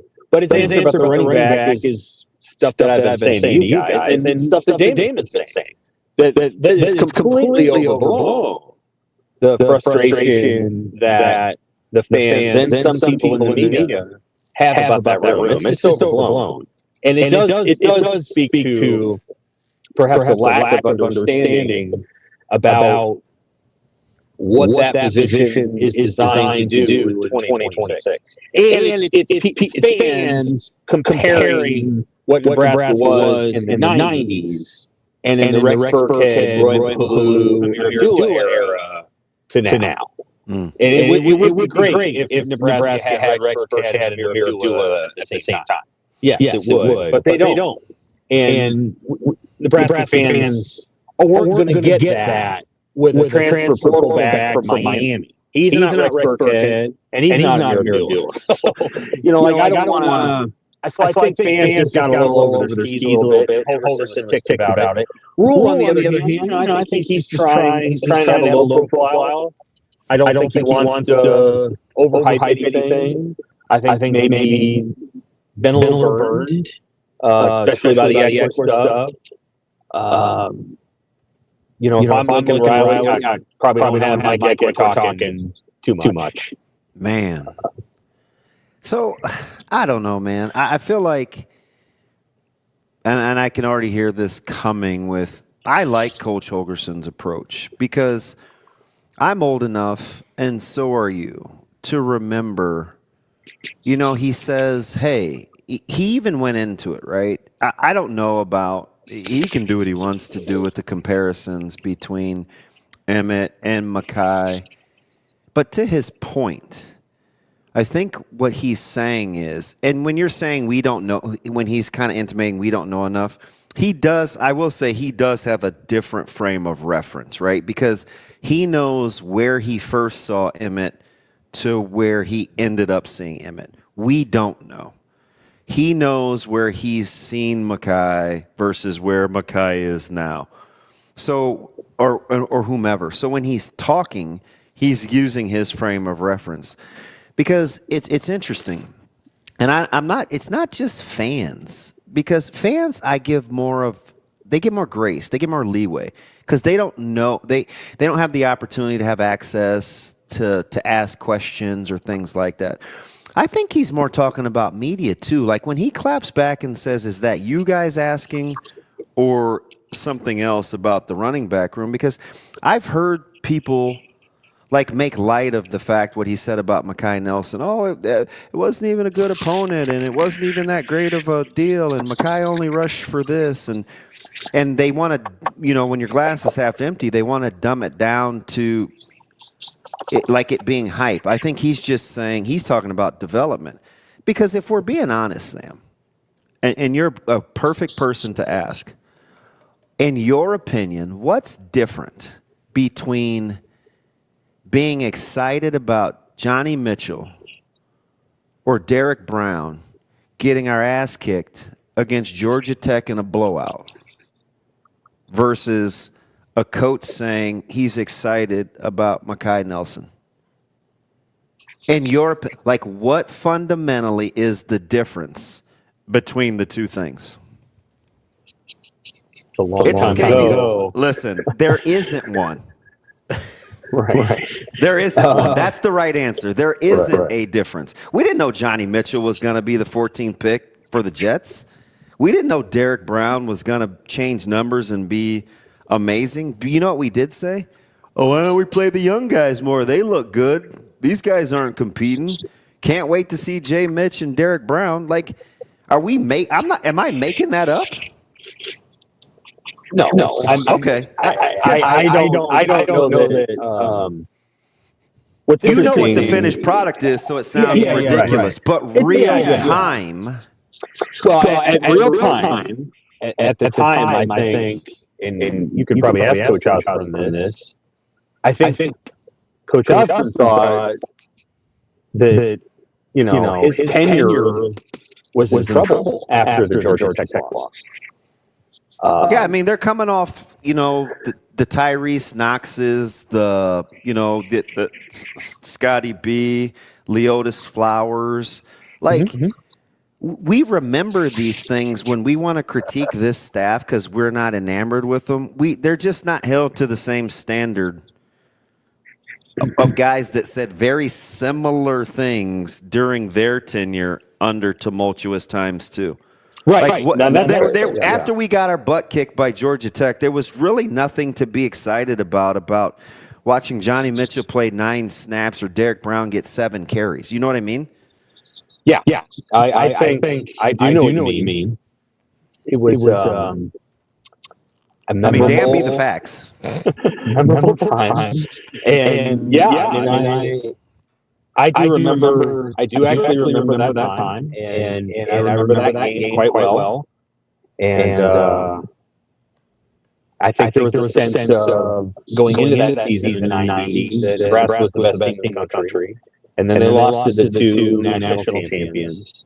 But the loss that I remember, and I think fans remember, was the one they lost to Oklahoma, 45-10. Mm-hmm. And then they went into the next year, and it was a 3-man quarterback competition, I'm sure you remember. And then the guy that finished second ended up being the starter. So I think he started for a game, maybe, and then Keith took over. And that seemed to be the turning point in, the next part, the final part of the Osborne era. The defense got good. I just mean on the surface of a coach saying that he likes what's in the room based on something that happened in a bowl game that we deem meaningless. Right. Yeah, I don't deem it meaningless. I think there's some definite meaning to it, and I think people are just fatigued, and skeptical. Yeah. And I think so. That's on them, and it's okay. That's on them, though. That's not on Holgorsen. No, I mean he's got a job to do. And I think there's again, there's something the media feels about that room that I just don't personally feel. I think that room's going to be pretty good and maybe just fine. That's my read of it. So but I also understand how other media don't feel that way. And I would also say that, I think probably there should be some reasonable skepticism about the defensive line. So one thing I'll say is last year, Coach Rule said the defensive line was going to be hell on wheels, and it wasn't hell on wheels. And he was just trying to project excitement about that group, but that group didn't turn out to be that way. And people remember that he said that. And so I don't think you're going to hear him say that this year. I think it's going to be all about development. And, we don't know what we've got. We're just going to put our heads down. We're going to try to develop and grind. And maybe that's a better approach, at least for that particular position. Sam, do you think that, and I don't want to nitpick here, but do you think on the defensive line that maybe it wasn't trying to project excitement. Maybe he genuinely liked the guys in the room and they just didn't get coached the way he thought they were going to? Like, is that in your mind? I think that could be part of it. I think that's probably part of it. Yeah, I can definitely see that being some of the issue. Yes, for sure. And to be clear, some of the guys had pretty good moments. Again, Williams had 28 combined hurries, hits, and sacks. That's, for a redshirt freshman, that's the best redshirt freshman number Nebraska's had in a long time. So he wasn't going to be a finished product right away. He had a pretty good season. It wasn't great, but it wasn't bad. He was pretty good. I think Keona Davis had his moments. And then I think other players probably didn't quite live up to what everyone was hoping they would. That includes players who have left. That includes players who are returning. And that, I think the hope is, okay, now we're going to bring another coach in, and he's going to do a better job of teaching the things that we want taught. And it's going to, it's going to lead to X, Y, and Z. So I think that has something to do with the position coach. It does, and I think they feel better about where that's at now, and I think they feel a lot better about the defensive coordinator. I think he is a very good fit, personality-wise, for Matt Rule. He's a good fit, and I think you're gonna see that Rob Orich is I don't know how much practice the media will get to see, but I think he's going to be a real teacher. And I think he's going to be a guy that's very detailed and very specific. And, John Butler had some rah-rah vibes to him and a very intense guy. And I think Orich will be a very good counterbalance to his head coach, who I think has those really good tendencies to know how to get into a guy and emotionally move him. Matt Rule can do that part. I think Orich will be able to come in and provide energy, but he'll also be able to provide specific detail and be the kind of technician and developmental coach for the entire defense that they need. And once they do that, then they're going to have to put it together into a game plan. And I suspect that if I was going to predict it right now, that game plan is going to look really sweet for 5 games. And then they're going to play the teams that they got to play to go where they want to go. And that's when the rubber will meet the road.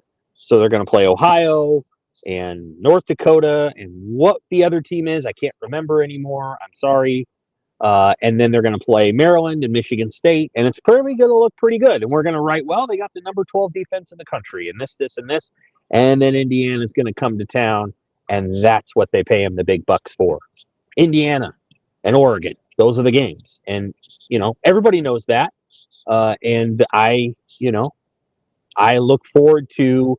So part of what you look at right now is like, okay, are they going to get this thing right for the teams that we know that they need to beat? And then when they play the teams that they're not going to be favored in, what's it going to look like against Indiana and Oregon? Because when you look at what it looked like against teams last year that Nebraska wasn't favored to beat, it didn't look very good. And so they got to get back. They got to get better against the teams that they're not supposed to beat.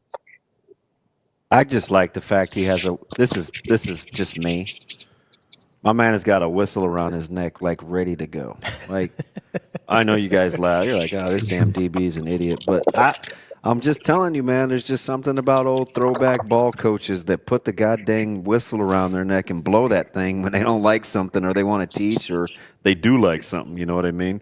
Yeah. But let me get you out of this, Sam. I am. If you're gonna get back in the hunt. And you're the last 4 out, man. How big was what Nebraska women did on the road against Washington yesterday, man? You talk about rallying the troops. Goodness. Yeah, it was really big. And the reality is they played in for 3 quarters, they played even better against Oregon. And they played great basketball against Oregon. And they fell apart late. I think they got tired. The officials started calling way more fouls in the 4th quarter than they had in the previous 3 quarters. I think Nebraska was probably pretty devastated after Thursday's loss. And so they come back, they play well against Washington. Washington's probably a little bit better team than Oregon in some ways. And, Britt Prince hit a big 3, and they're right on the bubble. I suspect right now they're one of the last 4 in as they play Rutgers. some teams that have complicated this issue for Nebraska. And this, I'm going to go into the weeds here for a second on college women's basketball. I'm a voter, so I kind of know what's going on. Some of the issues that have been complicated in the last couple of weeks is you've seen the Big 12. There's been teams in the Big 12 and teams in the ACC that have won on hellacious runs, big-time runs. One of those teams is a team that Nebraska beat in Virginia, and they're going to make the tournament, I think. They beat Notre Dame, and then they just had another big win yesterday. And so now Nebraska's, it's not a soft bubble. It's actually a pretty good bubble. And there's, Colorado is now on the bubble. Colorado's won 5 in a row. They just beat Texas Tech. And so Nebraska actually is really going to have to battle down the stretch here. Their net ranking looks good, but they're going to have to beat Rutgers. And then my suspicion is they're going to have to win at least one in the Big Ten tournament, maybe two, because the bubble includes Arizona State. They have a new coach. He's really good. They've been very good most of the season. They're probably going to be, you need some help, and you need to probably get to 19 or 20 wins, and I'd say 20 to feel like you're certainly in. If they had beaten Oregon, I think that really would have helped them. But they're not going to get any help from beating Rutgers. That's the worst team in the Big Ten, and they're in the Big Ten tournament. They're going to play Purdue, Indiana, or Wisconsin, and that's probably not going to help them either. So they're going to have to probably get one more game where they play a 4 seed or a 5 seed or whatever, and they're going to have to try to a 5 seed, and they're going to have to beat that team. That team could be Michigan State, it could be Ohio State. I don't think they want to face Ohio State, really.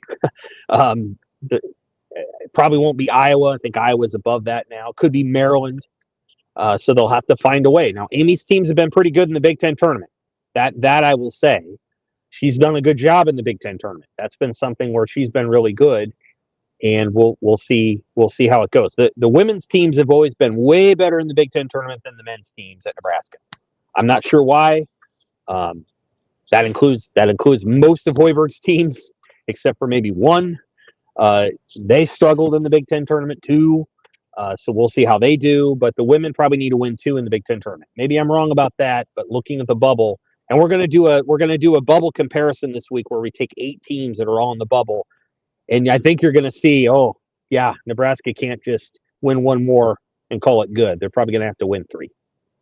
10 could get 11 teams in. They have 10 right now. Nebraska was last 4 in at 11, so that's there's a path. Yeah, the Big Ten has 11 teams. Nebraska would be the 12th. The SEC is going to get 11. They might get 12. The Big 12 is going to get 9. They might get 10.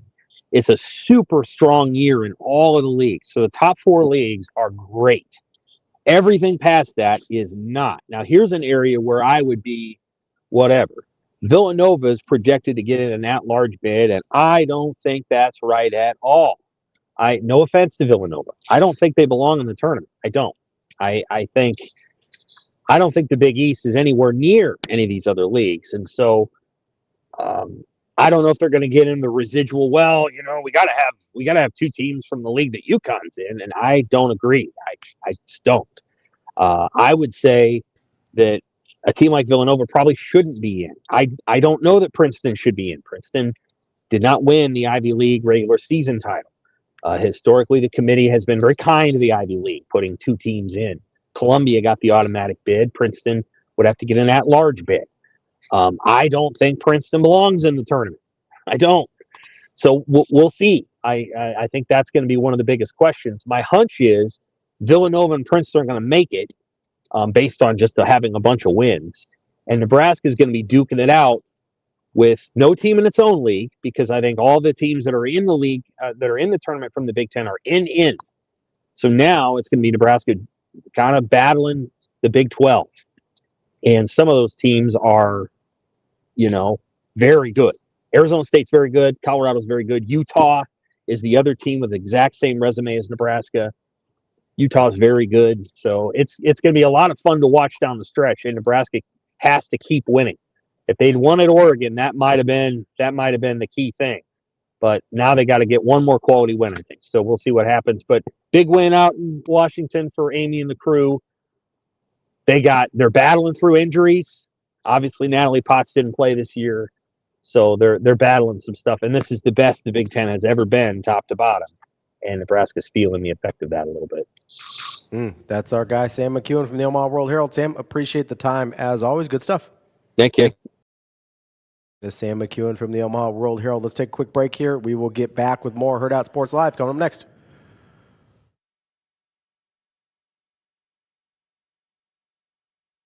I think the biggest thing about special teams wise is we liked some of the progress that we made last year, and I liked the system, and I liked the teaching progressions, and I liked the day-to-day transferable skills that blend over. And so I thought Coach Eckler did a great job of bringing that here. And then when he made the decision to move on, I didn't want to start over with a third special team system. I kind of like what we were doing. And I'll start with Nick. Nick's obviously played in it. He's coached in it. He knows it. I think he's a really special young coach that's going to have a lot of success. And Brett, first and foremost, he loves Nebraska. And he's not here to make a name for himself. He's here to help Nick probably someday become the coordinator, and he's here to help Nebraska. And so they can continue the system. And you look at what Brett's done. Even since he's been here, in his first year, Johnny was, really struggled early as the kicking coach, and as Brett worked with him, whether it was making 250-plus yarders at Ohio State or making 8 of his last 9.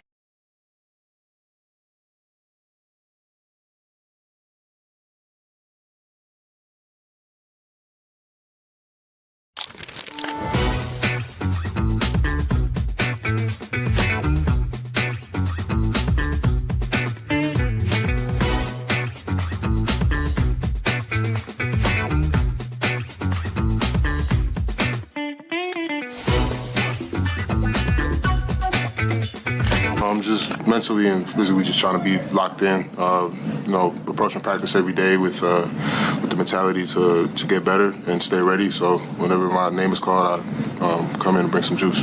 Yeah, it's a really tough position to be in. I was kind of in that role a couple of years ago, so I know how it feels when you don't know if you're going to play, and you just have to stay ready, and it can be hard to stay mentally locked in. And when you're going through scouts, that's the most important thing for when you get in these games. You can't mess up, one thing in our game plan. And credit to Leo and Jared, they came in, executed our game plan, and did some really good things that, maybe guys in the rotation right now that have been consistent aren't able to do, like in those rebounds. And Leo got some buckets too. So they were huge for us today, and it's really impressive to be able to stay locked in and make an impact like that.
Awesome environment. Nebraska does it right. Coach Hoiberg has a great team this year, and we learned firsthand how good they are.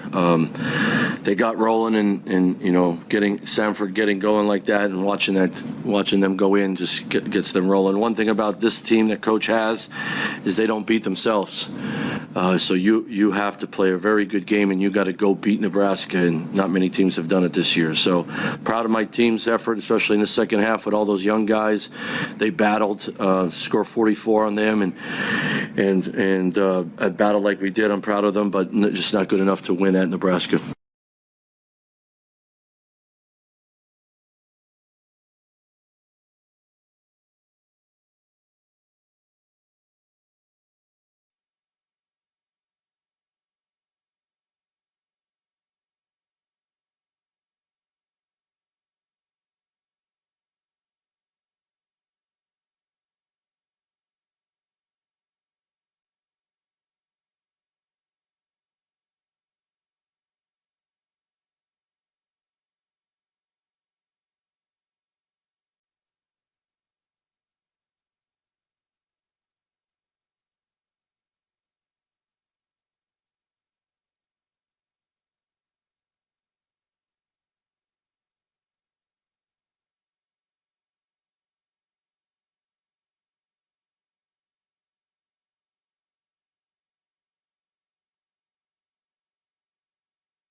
You're listening to Hurrdat Sports Live.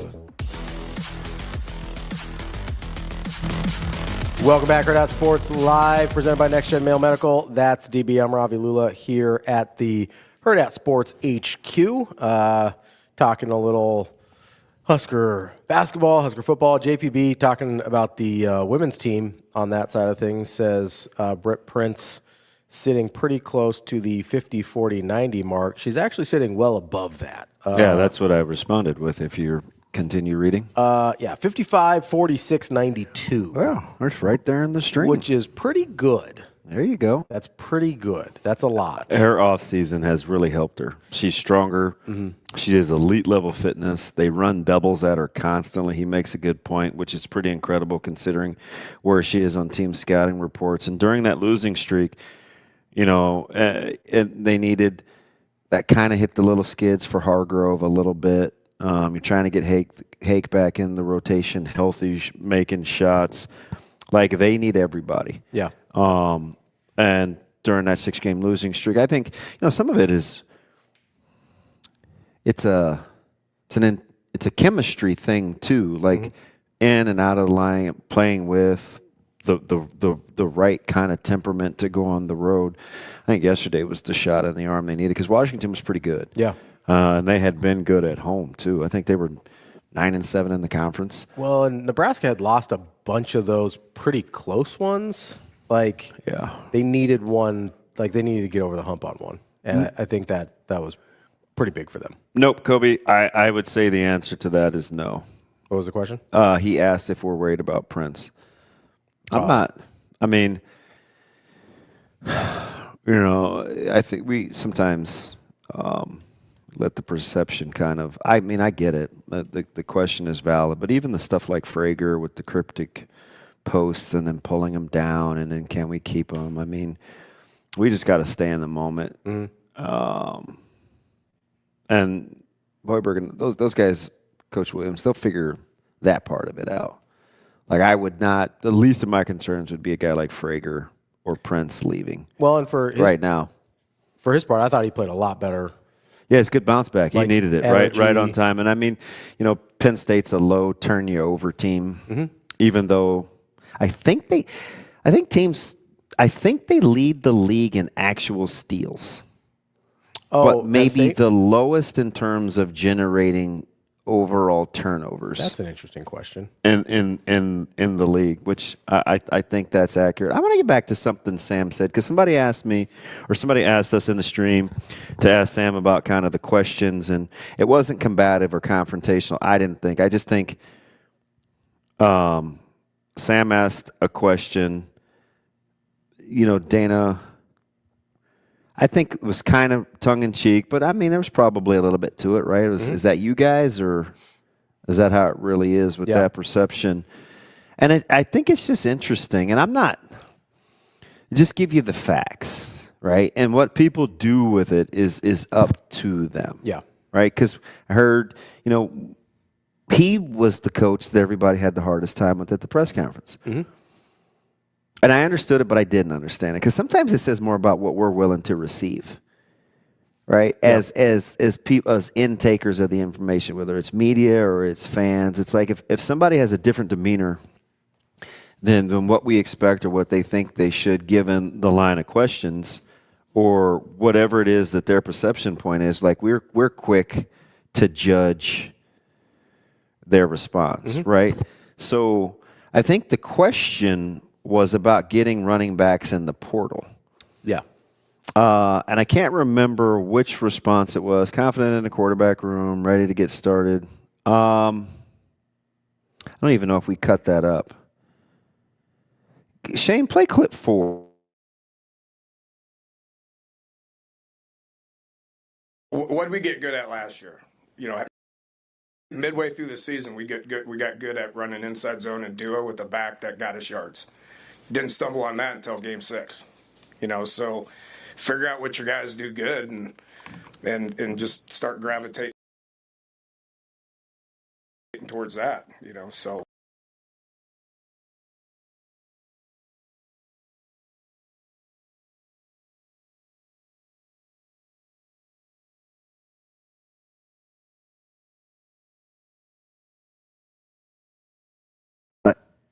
Again, you're going to get two perspectives from me. This is either going to be a player or a coach. Yep. I'm not looking at it as a fan, and I certainly am not.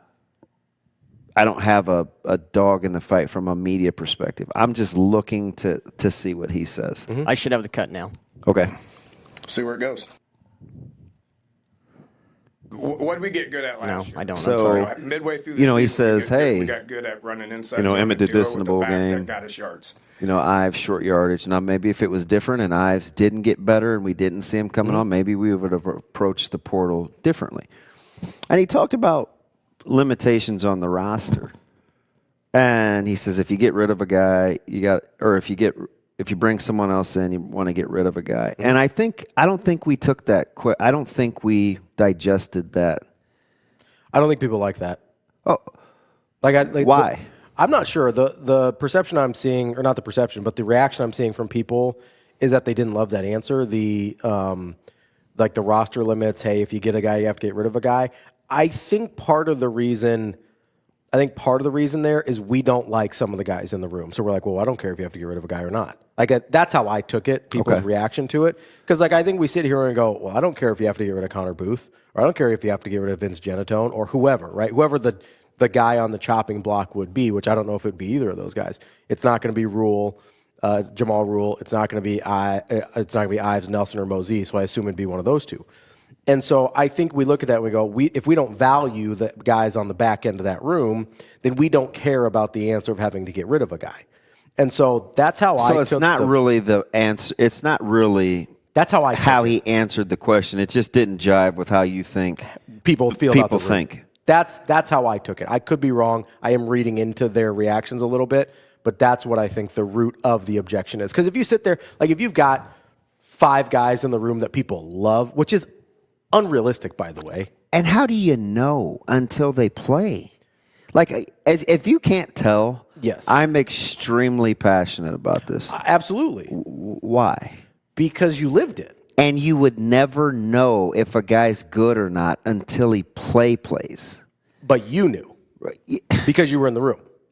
We see it every day. Right, that's what I mean. Right? So it annoys me to no end because we don't have enough information to have such strong opinions. Mm-hmm. When Aaron Green left, did you guys know he was good? No, we knew he was recruited highly. That's all. Right, but he could have just been another guy. He could have been Brian Knuckles or anybody else, Marvin Sims, who was hurt. We didn't know, right? Jay Sims. Wasn't he one of the Jay Sims was super talented guy? Marvin Sims was player of the year in Minnesota. Came in 1 year, Nebraska recruited the player of the year in Minnesota from Apple Valley. Myself and Clinton, and 1 year. The next year they got LP. The next year after that they got Amon. It's the next year after that they got D'Angelo, right? Player of the year. Who got off to a very hot start. So it's not like we keep romanticizing and reminiscing, but you never know if the guys are good. Is Jade not good or not? You watch Jade Knott in Cal. He's pretty good. You watch Jade Knott in Oklahoma, it's like a guy can't play. Yeah, I don't know. So why do we get so opinionated on, if a guy says, hey, I like player X, he probably knows more about how far he's come than not. Yeah, I would agree. Right? Yeah. So the example that I gave was Nebraska football was during the time was probably at an all-time low 90, 91, 92 in terms of perception, national perception, where they had been, where they were going. And they just got their ass kicked against OU. Mickey got hurt on the sidelines. We go back, get their tail kicked against Georgia Tech. They lost 3 out of 4, by the way. And I mean, got their doors blown off, right? I'm in high school. We're being recruited. Like, we're talking about this with the staff as it's unfolding. So I am passionate about it.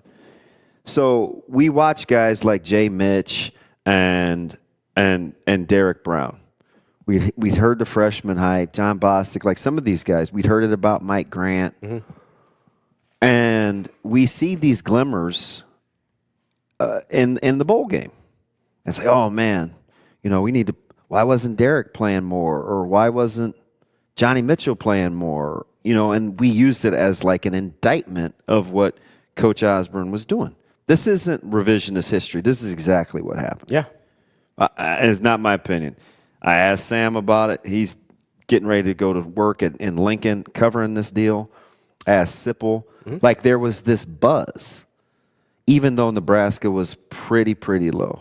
And so in a similar vein, we don't know anything about Derek Brown or Johnny Mitchell at the time. We just knew that those guys looked good when nobody else did for a couple weeks in a blowout loss in a bowl game. Are there any parallels? A lot, yeah. Okay, so a coach says something similar in 2026, and it's like, oh, this guy's full of it. Like, what do you mean? Like, where do we draw? Is it just on whether we like the guy or not?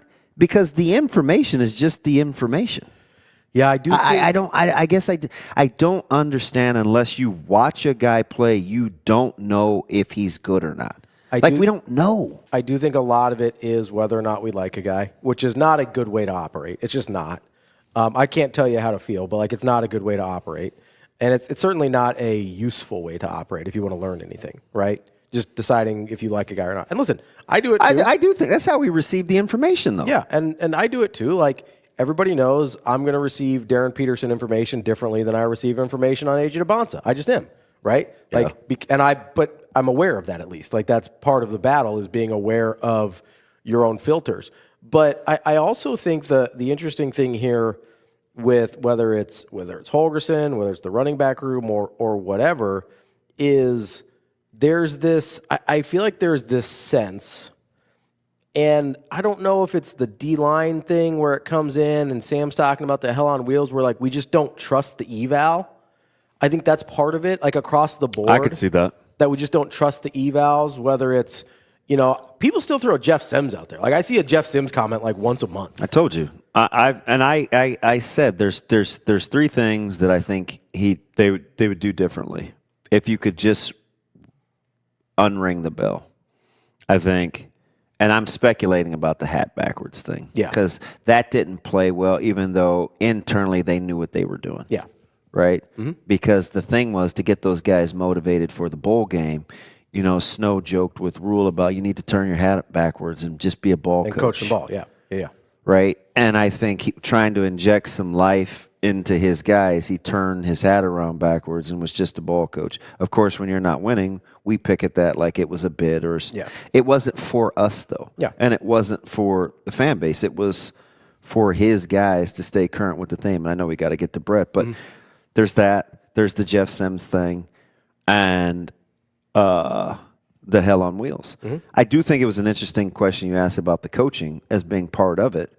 But, he's going to have to, we'll see what happens with a couple guys in the secondary. Like, they use Guthrie against him a little bit too. So I get I think that's where a lot of this comes from. I 100% get the trust thing. I think it's a trust. I 100% get. But to his credit, is it just the things that he says out loud or just the things that he doesn't say and guys still get developed? So I think it's mostly the things he says out loud that we hold against him. And we look at because I can point to a bunch of and be like, well, that guy got better, that guy got better, that guy got better. But it's the ones he says out loud that don't go the way we think they should that we end up being like, well, you lied to us about that. It's like, well, lying, like that's the thing that always gets there. Like, oh, you lied to us about that. It's like the D-line room might be really talented and it just didn't work out. Yeah. Like that's as somebody who thought the D-line room was talented. So yeah, I'm telling you, you take my word for it. Yeah. Sure as I'm sitting here. Yeah. I'm not even going to lie to you, nor would I. Just being a year older and different coaching in terms of what the emphasis is. I don't know how much better, but Nebraska will be better significantly along the D-line than they were in 2025. That's all I can say about that. And you can hold me to that. Let's take a super quick break here. We're going to get to Brent Sobleski from Bleacher Report, talk a little NFL, talk a little QB rankings list. And listen, he's a draft analyst and a scouting guy as well. We'll talk a little NFL Combine, NFL Draft as well. Take a real quick break here on Hurrdat Sports Live. Told Braden he was going to get the opportunity to go out there and start, and told everybody else, be ready when your name's called and go out and make a positive contribution to the game. And I thought Leo and Jared were unbelievable in that first half. I thought Braden got us off to a really good start, making some effort, hustle plays, getting on the offensive boards. And then Jared came in when Braden got the 2 fouls and really picked up for him. But those two guys combined get 7 offensive rebounds. That's huge for our team. And, the other thing about it, Rink obviously had some struggles going on in the first half. And when you have a guy that can go in, Leo, I thought was terrific in those last few minutes, and it allows Rink to regroup. And I thought Rink was so much better in the last 20 minutes of that game. You just touched on this, but how do you describe what you got from Jared and Player? Yeah, I mean, it just when you go in the game, you don't want to disrupt the flow, and you've got some momentum. You don't want to give it back when you go to your bench. And I'll say this: Jared had his best week of practice that he's had since he's been here.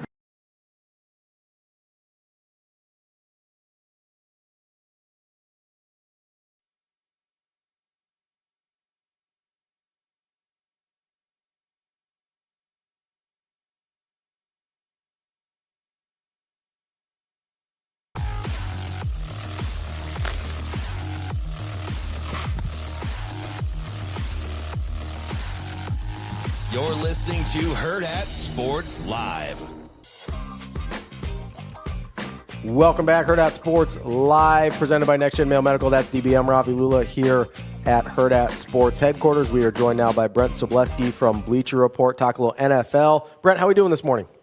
I'm doing well, and I come to realize that shaving my head right before I go combine and sitting underneath a window is probably not the best picture for me before we start talking. But hey, doing great.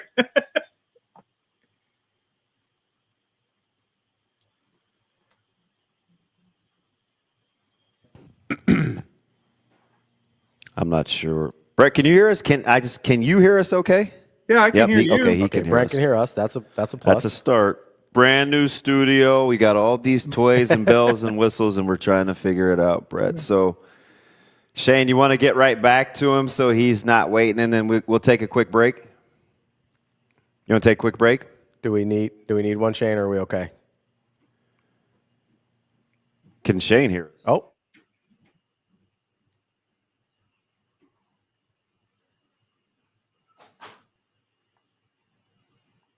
I think the biggest thing about special teams wise is we liked some of the progress that we made last year, and I liked the system, and I liked the teaching progressions, and I liked the day-to-day transferable skills that blend over. And so I thought Coach Eckler did a great job of bringing that here. And then when he made the decision to to move on, I didn't want to start over with a third, special team system. I kind of like what we were doing. And I'll start with Nick. Nick's obviously played in it. He's coached in it. He knows it. I think he's a really special young coach that's going to have a lot of success. And Brett, first and foremost, he loves Nebraska. And he's not here to make a name for himself. He's here to help Nick probably someday become the coordinator, and he's here to help Nebraska. And so they can continue the system. And you look at what Brett's done. Even since he's been here, in his first year, Johnny was, really struggled early as the kicking coach, and as Brett worked with him, whether it was making 250-plus yarders at Ohio State or making 8 of his last 9.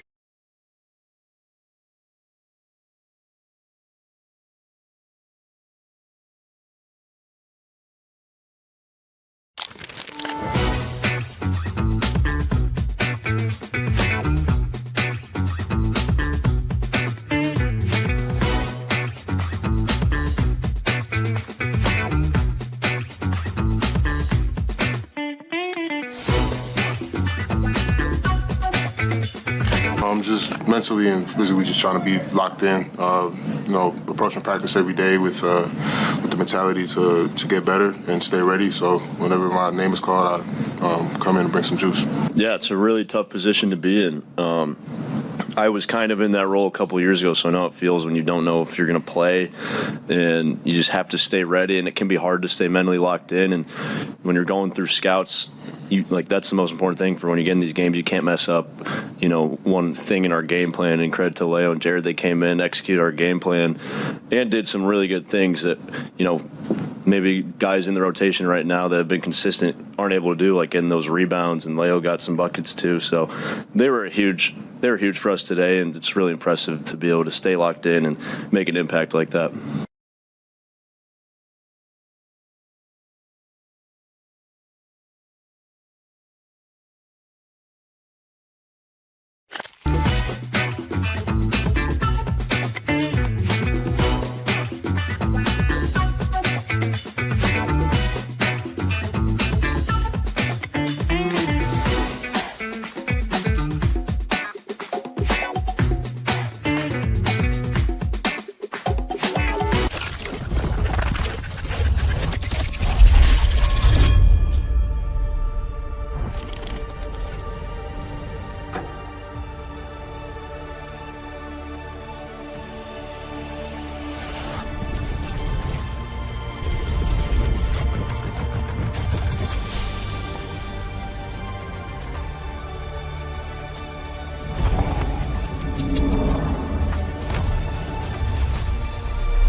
Awesome environment, and Nebraska does it right. Coach Hoiberg has a great team this year, and we learned firsthand how good they are.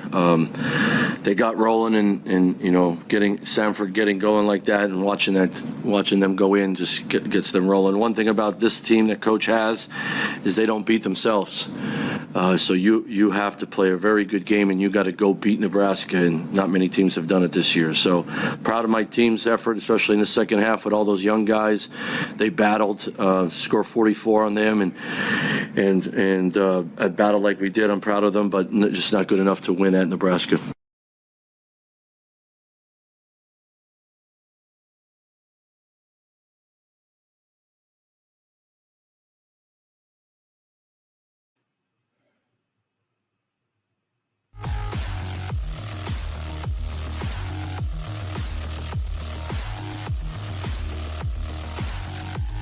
You're listening to Hurrdat Sports Live.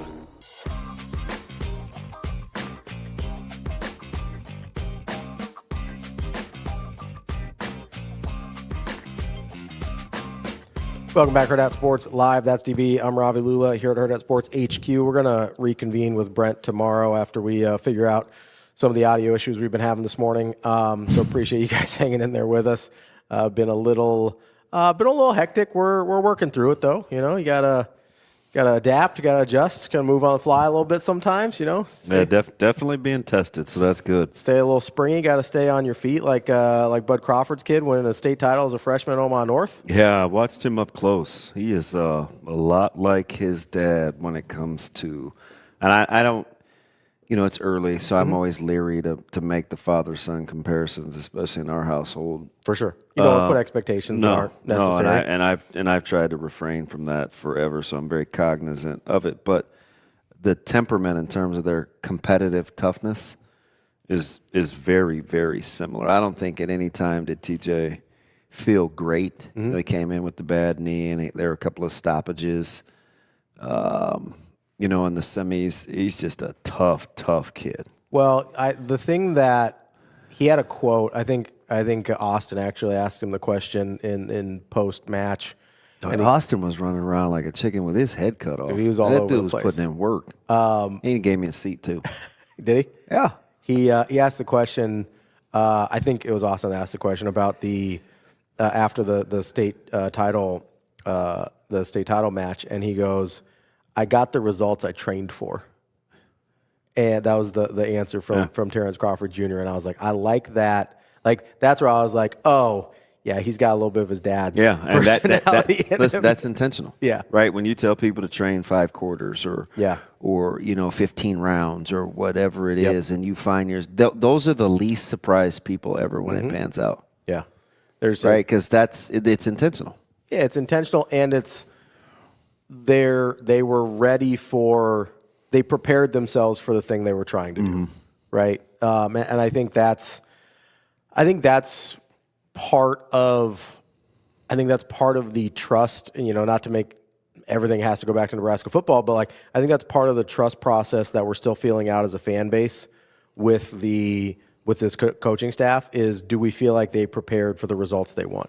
And if you're there and you're in the rooms and I think the answer is yes. They just haven't gotten the results they've wanted yet, right? Because those two things aren't always equal, right? Completely. Preparing for the results you want and getting the results you want aren't always the same thing. I think sometimes we make that too linear, but you can't get the results you want until you start over here. And it's funny, too. You know, I used to tell people, you got to train in such a way where time doesn't matter. Yeah.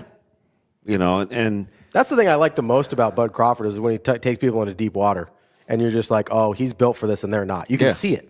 Like, you can see it happen. And I think and that's controllable.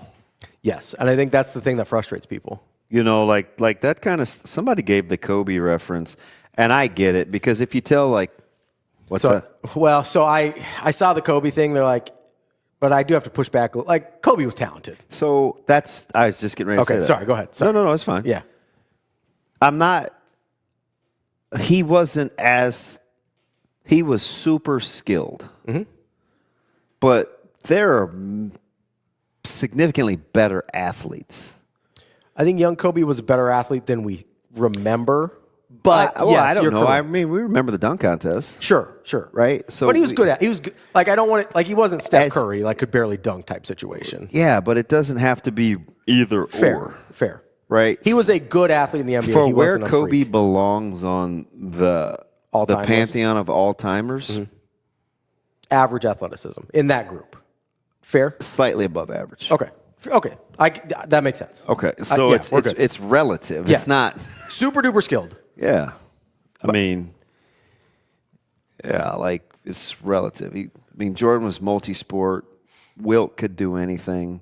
Wilt's one of the best athletes of all time. Of all time. Like, of any, like, you guys want to throw, like, Bo Jackson at me or whatever, like, I'll give you Wilt every day of the week. Like, Wilt's one of the best athletes of all time. No, I zero pushback. Unquestionably. Zero pushback from me. So it's like, he's certainly not LeBron. Like, yeah, LeBron's a freak. Like, whatever you think about LeBron, freak. So relative to his accolades. Relative to his status within the sport. Totally fair. I don't have any problems with the... And there's definitely guys that ended up being way worse than him that were way better athletes. Yeah. So, hey, Liquid, I know you're working back there. Do we have can we produce any audio that we can hear or no? Only the listeners can? That is correct. No so audio. they can hear it, we just can't. Yeah. Yeah, because I was like, shoot, he could be like the maestro. Okay, hey, clip's over. Because I kind of know what they want. Because I'm just getting back to the Dana thing. Yeah, because this is what we've done, and then we're mad or we complain about how the information is being cranked out now. So if we could admit this, that we've clearly made our minds up about how we feel, right? Whether it's prove it, whether it's eye roll, whether we're excited, whether it's we've resigned ourselves to the record, whether it's just we want to wait and see what happens on the football field. Dangerous place to be, by the way. So, no, whatever it is, there's lots of ranges in being resigned to something. Already made your mind up, like that's a dangerous place to live. I'm not even going to judge that. Yeah. To each their own. But what I will say you ought not do is critique people giving you the information if that's how you already feel. Like you want your cake and eat it too. You want to feel a certain way about something and have your opinion and your mind made up, and then you leave it up to other people to convince you otherwise with their words or to further substantiate the way that you think. Why should people giving you the information play that game? They shouldn't. They won't. They absolutely should not. So it's like you can't be resigned to something and then judge somebody on how they're giving you the information. Because they can't be resigned just to don't it. listen to them. Because you've already have your mind made up, because they're not afforded the luxury to stay where they're at. Yeah. They can't just say, okay, prove it. Like they still have a job to do in the meantime, so they got to go to work. Yeah, like so you can be resigned to whatever, right? And that's your choice. It's just spring. I don't think they're going to be good. It may be. I think they're going to be fantastic and they'll win 9 games. It could go the other way. It could be the other way. Which, yeah. But the point is, regardless of the way you are resigned, whatever information you hear is now not going to change it, right? I mean, we're to the point, I don't think with very many people, but I think with some people, that they could go out and outperform next year with this schedule that everybody seems to be afraid of, right? And they could go out, like, let's say they go 8-4 or 9-3. People would still be like, well, they lost this one because, like, if you've already made up your mind, truly, you would still have people that if you outperform the schedule by every expectation I've heard so far, you would still have people that would find a way to be upset about it. Like, that's just how being resigned to a situation works. But the fact is, and you say this all the time, the coaches can't live there.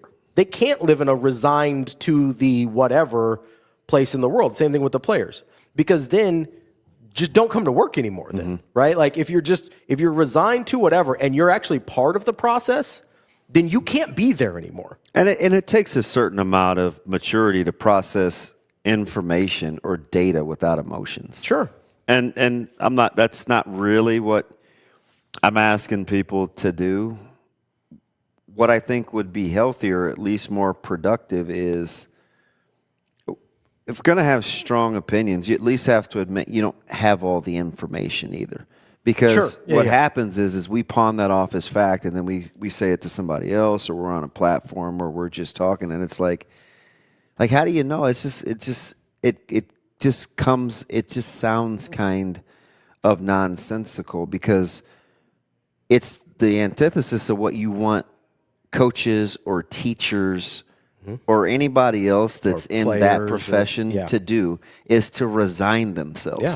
You want it's them like always the great working. It's like the great oxymoron, right? The juxtaposition of, well, this is how I feel, Nothing prove it can change otherwise. Like, you don't want to be cheering for people or be taught by people that have the same mindset. For sure. Right? 100%. And I think the part that's hard to, like, I don't want to ask people to do something I'm not willing to do, right? So I'm not going to ask people to remove their emotions from the way they process things, because I'm not going to do that. What I would like people to do is to acknowledge that their emotions are part of their decision-making process, because I am willing to do that. Or at least how you receive the information. Yeah. Like, and I just used the Coach Holgerson one because everybody had such pushback over the presser, and I'm like, if I'm like, what's also, that's kind of just how Coach Holger, like, he's a little bit just like that. Well, what's he supposed to do in the meantime when you're asked? They don't have guys that they got out of the portal. So what do you mean? But like, you're I really asking wish him we should about get him. guys in the portal that they don't have. Do you want him to say like, "Oh, I really wish we would have got a couple guys"? Like what? Like, is that what you want him to say? It's. I just think it's weird. We don't want to hold ourselves to the same standard that we want other people to. Yeah, we're not willing to kind of do what we want them to do, and then we complain that they didn't do it. Like But if somebody said, I could just stop talking, then it would be like they took their ball and went home. Yeah. Right? It's like the people say, I just want to think the way that I want to, and that's the end of it. Oh, hey man, you knock yourself out. You either got to be around like-minded people, or you're not going to be much fun, right? Because if you're, it's also if you have any sort of growth mindset, like you're just not going to resign yourself to that, and that's not for some people. Right, I mean that's clear. Oh, for sure. That are covering this sport, but it would be exhausting over time. Yeah, and I do think it's funny. Like Dana Holgorsen is a different personality type than I would say any of the other coaches on staff. Mm-hmm. Like he's just wired a little bit different. And I don't know. I've always had a weird like Mike Leach coaching tree fascination. So maybe I've paid a little bit more attention to Dana Holgorsen prior to his Nebraska time than other people have. And so I am kind of aware that like, yeah, he's sort of a surly guy. Like he comes off that way in press conferences sometimes. So like none of like, I don't know, it didn't really raise a flag for me at all the way he responded to questions. I was like, oh, that's just Dana. Like I didn't think it really even rose to the like noteworthy. Like I thought some of his answers were noteworthy, but certainly not his tone or anything like that. I don't know. We're just going to have to get used to it. Funky Giblet says, your vibe attracts your tribe. That's a good one. I like that. Yeah. I would agree. I would agree with that. It's just like trying to rationalize with like irrational people.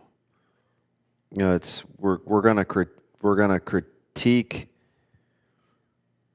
Again, I just think when it comes to the off season for coaches, Coach Hoiberg had to go through this where I was trying to kind of defend the roster.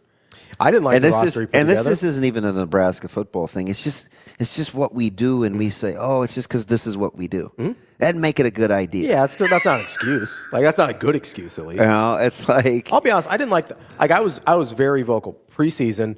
I thought the roster that Creighton put together was dramatically better than the roster that Nebraska put together. The seasons could not have gone more differently, right, than that perception.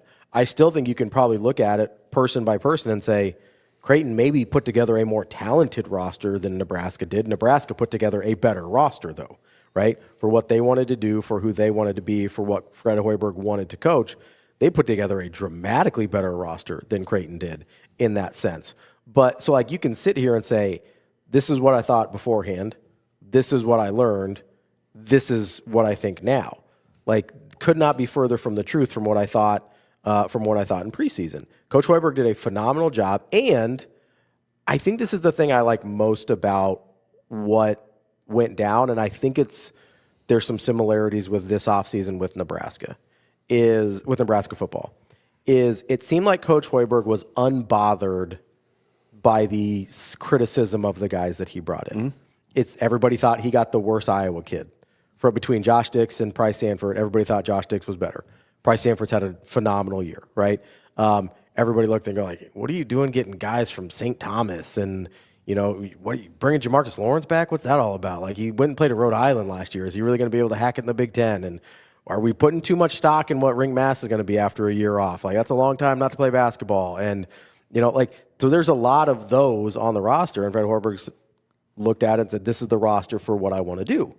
Meanwhile, Nebraska football is sort of in the process of doing the same thing. I don't know if they're going to get the same results, but they seemed pretty unbothered by we got to get this many defensive linemen, and we need to get this number of 330-pound guys, and we need to get this, and we need to get that, and whatever else, right? They seemed reasonably unbothered by, even with the quarterback search. Everybody knew they were going to have to go out. Although I would say to that. Okay, go ahead. Pardon me.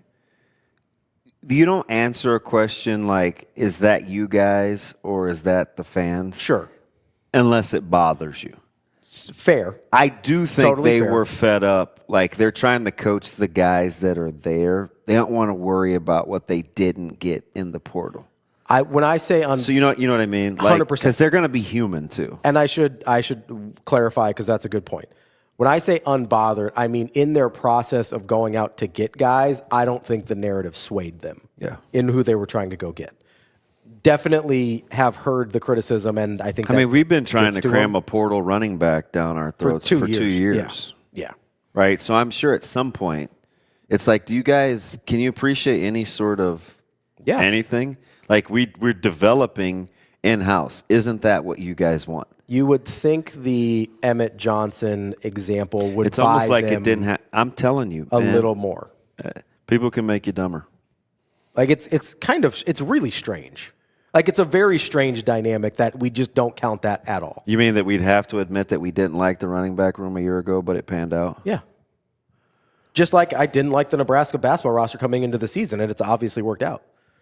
Like, I didn't like that roster. I didn't think it was a good roster. We had that conversation. Oh, multiple times. Like, I'm like, what are they doing? I'm like, yeah. Oh, yeah, I remember. And I was wrong, obviously. But that's okay. Like, it's okay to be wrong. Like, when you get more information, it's okay to be like, yeah, I was wrong about that. We don't have more information about this particular running back room. What we do have more information about is, hey, this is how it played out last year. And I'm not saying Mekhi Nelson or Mosey are even maybe going to combine for 1,500 yards. But what I am going to be able to say is I was wrong about needing a transfer portal running back this year. I'm willing to see if I'm wrong again. Yeah, or, like, I don't know. I feel like this is getting a little Irish Springy on the old soapbox, but it just fits the mood for, kind of what they need to have happened. Mm-hmm. We wanted a quiet off. It's just, and I hate the line of like, well, that's what they're paid to do, or it's almost like we're saying because that's their job, it gives us an excuse to not be more educated. It's like, well, I'm just going to think how I think. Because it's not my job. That's not my job. Yeah. So I let myself off the hook of because most times we don't know until we know. So why does the running back thing bother me so much? Because we found out. Because you had to let it play out. And then we still won't admit anything. And we're still mad about it. Like, here's the thing that actually bothers. Like, how could you think to yourself after you were top 3 in the Big Ten, top 10 in the country, whatever, rushing the football, and the first thing you think of when you didn't like the room last year is, you know what?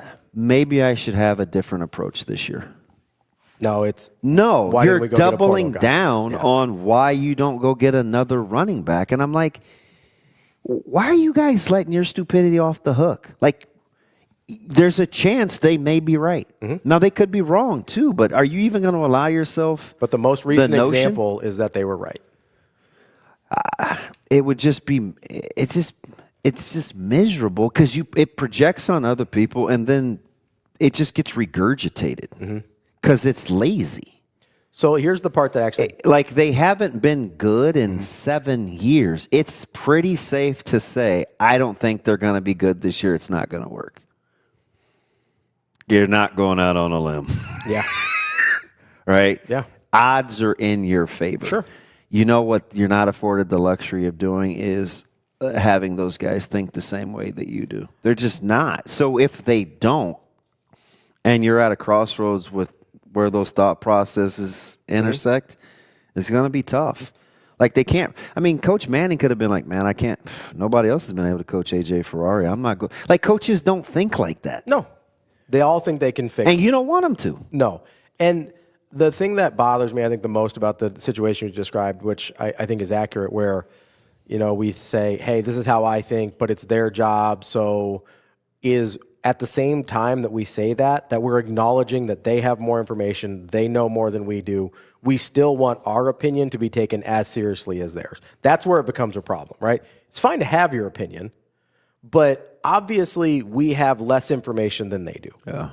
And this is, I think somebody in the chat said this, and I talked about earlier. I think it just comes down to we currently, because of a handful of examples, which I think are dramatically smaller than the examples in the other direction, but because of a handful of examples, we don't trust their eval process any longer.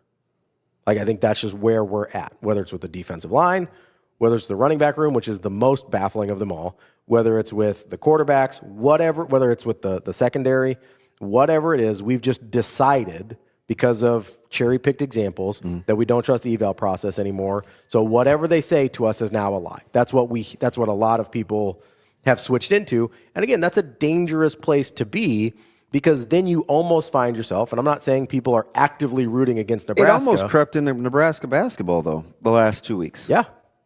It's similar. And I'm like, you got, competitive stamina. We could all use a little more of it in our day-to-day life, whether we're actually having a whistle blown or fouls called or getting tackled or having to hit strikes. Like, we admire all these things or want all these things in other people that we're not willing to find in ourselves. I don't know. Asian Joe says it's the fan versus competitor mindset. Those two ways of thinking will never align. I don't know about never. And I don't want to broad brush, and I rock with Asian Joe, so I'm cool. It is nice to see him in the street. Yeah, I miss my guy, man. He's been back for a couple weeks, I think. Yeah. Probably got about 18 more new shoes, too. Pair. Oh, is he big in sneakerhead? Asian Joe? Yeah, I don't know him like you do. Oh, yeah. I only know two in the similar scope, him and Oklahoma Tyler. Yeah. Oh, I know Oklahoma Tyler is. They're the same person. Joe, what's your favorite pair of shoes? They're the same person. Yeah. Oh, yeah, total sneakerhead. I love it. Does Grammy got an arm or any eligibility left? Who's Grammy? Gramstad? Gramstad. No, the quarterback room is... If he wanted to sue, he probably could because of the NAI thing, but he's on staff as a grad assistant, right? Yeah. Or analyst, I don't know, it doesn't matter. But the quarterback room's in great shape. Like, I don't know what this is. Like, you made fun of me because this is how myopic I thought the quarterback room could play out. And you're like, yeah, that's not, like, that's a little idealistic. Yeah. And it played out exactly that way. I just got lucky. Like, that's dumb. Like, it's not because I knew anything. What you were describing, I thought was ridiculous. Was incredibly unlikely, right? And it happened to work out for Nebraska because they got a hometown kid that wanted to come back and whatever. But, like, the quarterback room's in. How many teams in the country can say they have three guys that started Power 4 games?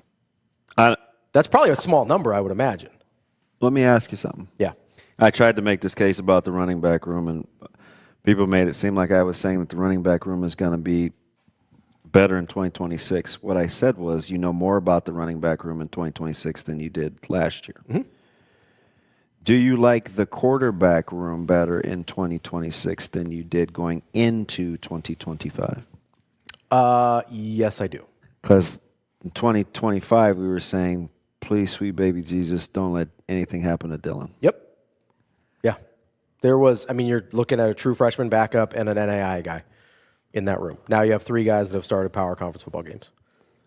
One of them won a Conference Player of the Year award last year. One of them we really liked at the end of the year at Nebraska and TJ Lateef for stretches. And one of them is a guy that we saw play here in high school and went and started some games and did okay at Virginia. Do you like the offensive line room better than you did a year ago? So I was pretty high on the offensive line room last year. Mm-hmm. I would say it's about equal, but I think I know more.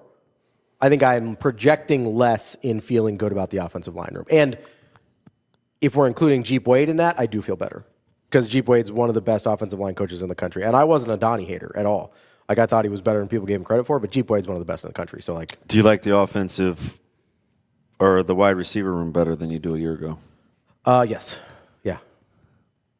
Do you like the D-line room better than you did a year ago? Sands, Keona Davis. So you know I'm a big Keona Davis guy, so that hurts me. I do like the guys they brought in. I do think I said this to a bunch of people last year.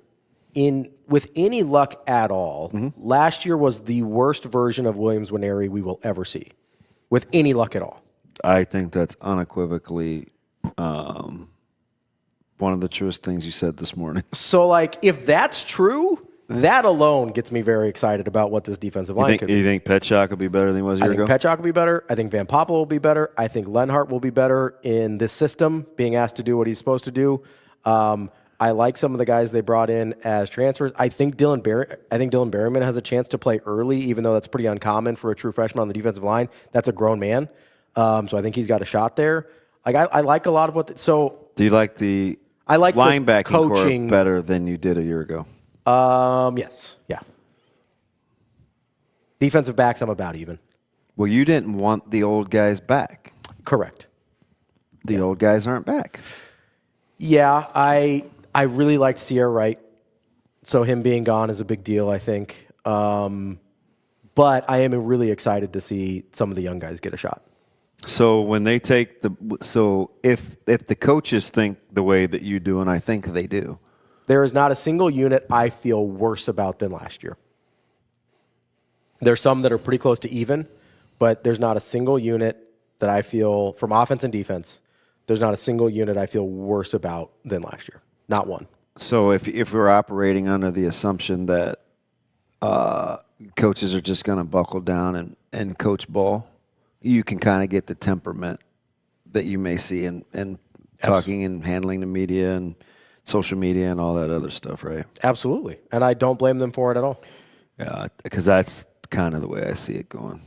Yeah, I would imagine. Like I think we're gonna have to be prepared for that. There are gonna be a lot of hot takes. I think we have to be prepared for a different interaction with the coaching staff than we've had previously. And it's new guys too. Yeah, new guys, and I think some of the old guys will treat us a little differently.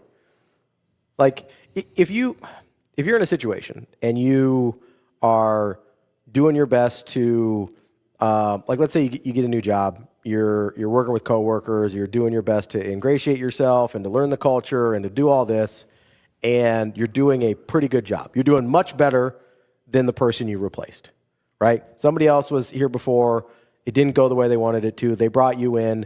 Maybe you haven't reached the heights that you are hoping for yet, but clearly an upgrade over the last guy that had the job, and you're doing your best to ingratiate yourself into the culture. And people at your new job still are not vibing with you at all for whatever reason. It kind of discourages you from being like, okay, well, if I try to do it your way and you still aren't vibing with me, like I'm just going to do it my way. Yeah. Right? Like, that's a pretty natural human response, right? Yeah. So I think that's where we're at with the coaching staff of guys that have been back, right? Where it's like, hey, I tried to do it your way. I tried to ingratiate myself to the culture and the way you guys wanted to do things and all this other stuff. Now it's time to do it my way. I just think it's weird how we're like critiquing it along the way. Like that should just kind of, I mean, it happens almost everywhere, but we'll stay with the hot take market. And I mean, I guess outside of winning, like if you win a lot, I'm guessing that's why I brought up the schedule for next year though, because people don't really care. And I get, here's the thing though, is we do. Like, because they talk about it. Like, we didn't bring up Dana Holgorsen. Everybody else did. Yeah. You know what I mean? Like, so they do care about it. Yeah. And that's a fair point. Here's the thing that I'm trying to, because listen, as much as people get on me about like, don't tell people that a fan, whatever. The thing that I'm trying to guard against is the winning still not being enough. Because I think, like, when you've decided how you feel about something, you are in danger of that. Of the winning still not being enough, right? So like that's what I'm trying to guard against right now. Just to be completely transparent, that's what I'm trying to get way out ahead of. Is if like they say, like I brought up, if they go 8-4 or 9-3 next year, that's way more wins than anybody else thinks they're getting, right? Like everybody's like doom and gloom for next year, right? Yeah. The barely make a bowl game, 7 wins will be the ceiling. Like that's all I've heard. So if they get to 8 or 9, that's clearly outperforming expectations of everybody that I've heard from. I'm not saying it's universal, but everybody I've heard from, that's outperforming expectations. What I'm trying to guard against is when we get to that point, if we get to that point where that is reality, that's still not being enough. Don't move the goalposts on me. Like, the winning at some point has to be enough still. And we can't, the measuring stick cannot be national title or bust next year, or really, I don't think ever. Like, I don't think the measuring stick can ever be national title or bust. Like, that's not, I don't think that's, and that's not a Nebraska thing. That's an everywhere thing for me. Like, you saw what trouble that got Penn State into last year. Mm-hmm. They ended up firing a really good coach. By the way, have you seen their schedule? Penn State's? Yeah. I haven't looked at it yet. Ravi. Is it bad? It's a gift from the gods. Oh, you told me this. Yeah, maybe it was off air. Yeah. Matt Campbell, year one schedule. Yeah. Chef's kiss. And listen, I like Matt Campbell. I mean, an absolute on paper. If we're gonna be, and you know how I love schedule talk. We got the Paper Nittany Lions out here. If we're gonna be all doomy and gloomy with Nebraska, then Penn State is the opposite. All right. So we got Marshall, Temple, Buffalo, Wisconsin, Northwestern, SC, Michigan, Purdue, Washington, Minnesota, Rutgers, Maryland. Oof. Look at the bye. And look at where they get. They get the bye. So you between avoid Michigan and Purdue. You avoid Ohio State, Oregon, Indiana. Really, your toughest games are Michigan and USC. Michigan, USC. You get a bye right after Michigan. Look who they avoid, though. Yeah, so it's Oregon, Ohio State, Indiana is who they avoid. Yeah. And I don't know what SC is next year. I don't know what Michigan is next year. It's first year head coach. I think Michigan's going to be pretty good because you know how I feel about Whittingham, and that offensive coordinator hire with Bryce Underwood is. I mean, how about that schedule? Is scary, but you're right. That is a gift from the gods. That is because you might have dead man walking at Wisconsin. Northwestern. I mean, is Northwestern. You got to win that one. That's man. I mean, you got to play somebody, right? That is a gift. Year one. That's a gift. Is that going to be some sort of referendum prematurely on Matt Campbell? I mean, you're talking about building cases ahead of time because we usually like to move the goalposts. Oh yeah, I'm sure. Because they'll, let's say they go 10-2, and those are the two games they lose. They ain't playing, buddy. Still can't win the big game. Yeah. Doesn't matter who the coach is. No, I'm just saying, that's a heck of a schedule for. It is. No, it's a nice soft landing. It's a nice soft landing for him. But my point is, don't move the goalposts. Don't be so stuck in whatever you think right now that the winning won't be enough. That's all I'm asking. Not all. I'm asking two things. Acknowledge whatever emotion you're bringing to the table in your filter. I'm not asking you to change it. Just acknowledge it. Number two, don't get so entrenched in your position that the winning's not enough. Who gets the bounce back year for you? Wisconsin, Michigan State, Minnesota? Out of those three, I pick Minnesota. I'm not a Fitzgerald guy. You know that. I've been killing the Fitzgerald hire this entire time. I think Jonathan Smith is a good football coach. I think it got away from him for whatever reason. I also think they fired him too early. But Fitzgerald was bad his last 2 years at Northwestern. I get Michigan State's probably an easier job, and he made good hires. But I'm very wait and see on Michigan State at best. I think the Luke Fickell thing is over at Wisconsin. Although they finished strong. I think it's over at Wisconsin. I do not think I think the Phil Longo hire immediately set him off bad, and he never got it back. I don't think he's ever going to get it back. That just got out of his grasp, and I don't think there's any salvaging it. I think that's a place where I feel like the fans have made up their mind about the situation no matter what happens. I think that's where we're at in Wisconsin. PJ Fleck's the most proven coach recently of that group, in the Big Ten. PJ Fleck's a good coach. You thought they were going to be better than they were last year. That's a team that generally is going to find a way to be pretty decent. And so I go bounce back here for Minnesota. I don't know if I thought they were going to be better as much as that game never gives me confidence. Yeah. I probably talked myself into, damn it, it's Minnesota. You're probably higher on PJ Fleck than most. Yeah, he's a good football coach. He's a fantastic coach. He's a good football coach. I have a hard time ever thinking that Nebraska should lose to them, but maybe that's just a me problem. That's fine. I get it. Yeah, it's totally a you thing. They've been beating Nebraska. I understand that. There's a lot of teams beating Nebraska that I don't think should ever beat Nebraska. That's part of the problem. You sound like what we're talking about, just being stubborn. Let's take a quick break here. I want to finish up. I agree with you, Carol. That schedule, it's significantly better than it was a year ago in my water's wet moment. Oh, for Wisconsin? Yeah, because outside they got Wisconsin and Florida had they got to go to Penn State. Is the toughie, but yeah. It's relatively early for Penn State. You don't know what Penn State is next year. Where's the Notre Dame game for Wisconsin? Yeah, is that at Green Bay? Oh, is that neutral? Technically, I think it's at Green Bay. Let me look real quick. Wisconsin 2026 Googler of the Year. It is in Green Bay. Yes. Okay. That right to start off the season there. So you got no Oregon. No Michigan, right? No Oregon. They do play USC. No Oregon, no Michigan, no Ohio State. So their toughies are at Penn State. And then they've got USC at home. Wow, you stopped there? That's. I mean, USC is a hard game. So it's at Penn State, USC at home. It's basically the same schedule that Penn State has. Yeah. You just swap out Penn State for Michigan, and that's the schedule. So, I mean, good opportunity for Luke Fickell. I don't know if he can get his arms back around it. And here's the problem: is Wisconsin fans are going to look at the schedule and be like, if we don't win 9 games, like that's the narrative that's going to be around that team this year. Did you take a look at the? Oh wait, did you want to take a break? Let's take a quick one. Okay. Let the guys. Get I was going to say the guys uploaded. that aren't practicing this spring For Nebraska? Yeah. Oh, yeah, we can get into that. That's DB. I'm Ravi Lulla. We'll be right back to wrap up the show here on Hurrdat Sports Live. I think the biggest thing about special teams wise is we liked some of the progress that we made last year, and I liked the system, and I liked the teaching progressions, and I liked the day-to-day transferable skills that that blend over. And so I thought Coach Eckler did a great job of bringing that here. And then when he made the decision to move on, I didn't want to start over with a third special team system. I kind of like what we were doing. And I'll start with Nick. Nick's obviously played in it. He's coached in it. He knows it. I think he's a really special young coach that's going to have a lot of success. And Brett, first and foremost, he loves Nebraska. And he's not here to make a name for himself. He's here to help Nick probably someday become the coordinator, and he's here to help Nebraska. And so they can continue the system. And you look at what Brett's done. Even since he's been here, in his first year, Johnny was, really struggled early as the kicking coach, and as Brett worked with him, whether it was making 2 50-plus yarders at Ohio State or making 8 of his last 9.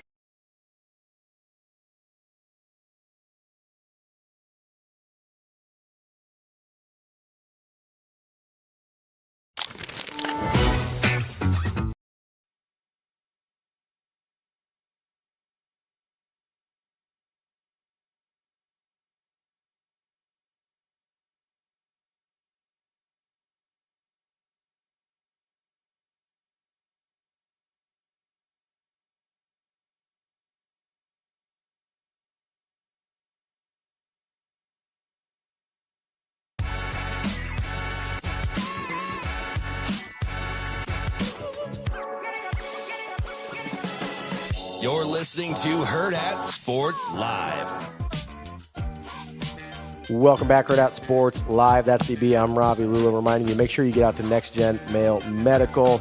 If you've got anything, you're not feeling right, need a little more energy, need to lose a little weight, whatever it is. Maybe you just get a little bit of the winter blues, They can give you a vitamin D shot, get a little invigorated. Maybe you're feeling a little under the weather, get that B12 going. Shoot, if you're me, you just want some friends. You just want to go hang out with your friends? I think I got to go over there today. I got to pick up some stuff. Just go shoot the breeze. Yeah? They had one of my deals in-house. It was fantastic. Yeah? What was that? The TB500. Oh, yeah. Yeah. That's the body protector, Yeah, I'm telling you, man, I'm still feeling good. One leg putting on my socks. I'm telling, try it. Are you? No, I'm on the. Oh, no, I'm the just socks? talking. Yeah, try it. Just a range of motion. You got to your little pistol squat. See what you can do. Give them a call 402-614-9700. Speaking of getting healthy, feeling healthy, you wanted to talk about the availability. Yeah, report. it's kind of interesting, right? So you've got. I'll say, what name stuck out to you? Well, there's Demetrius Bell, who I thought was going to be a little further along. Bonner, I get. Yep. Guthrie surprised me with the shoulder. Yeah. So he's out, which is going to be critical. Gatula. Was surprised by Gatula at all? A little. It's tough for him. He needs a healthy offseason. Yeah. So I want to, which is why I'm glad they're having it early and get it out of the way. So he'll have April through whatever to get ready. Because he hasn't had one yet, right? Nope. He hasn't had a full off season since he's been on campus. Yes, like a healthy, get developed, get stronger. Blyhill. Markway, who Caleb called a freak. Mac? Yeah. He said, hey, he's a freak. I said, he's flipping over and play defense. He says, well, if anybody can do it, it's him. We forget about him in the D-line room conversation we were having. I was like, huh. I don't know what to do with him, but I know, first year. But, yeah, he called him a freak. Obviously, Carter Nelson. Yeah. With the shoulder. I think Gibson Pyle. Was and Merritt. Oh, so was Dawson on there? Yeah. I don't think Merritt probably won't be ready until June, I'm guessing, maybe. That's a tough one because I like Dawson, and I think he could be good in that room. Yeah, so of those guys, you think a door opens for anybody in particular? Obviously, the secondary makes sense. I was going to say, so the one I think maybe Merritt. I think Guthrie's the one that's interesting because that was already, I think, going to be a super competitive situation. Yeah, that's a tough break. Yeah, he needs to. That's a tough break. And that's one where he probably comes in looking at like, okay, I've got the experience in terms of playing time and snaps, but so like this is an opportunity for me to improve, especially in a new system. Yep. So that's tough for him. The Gatula one is a bummer because like I think if he's able. Hopefully he's healthy like right after spring, so he's actually able to go through like the physical conditioning and get a little stronger, faster. Because I think that's the big like if he can get his body right, like I think there's something there to be able to challenge like Babalade or some of these other guys at a spot. Maybe I don't know that there's more playing time inside. Like I think they're pretty good guard, center, guard, and pretty deep. So I'm not sure that that's a more direct path to playing time. But if he's healthy, I do think he's probably more of a challenge to the transfers at tackle than we would maybe assume. So that one I think is tough for him. Merritt's interesting though because I do think there's going to be some openings or some opportunities in the linebacker room. Like obviously Chambliss is going to play.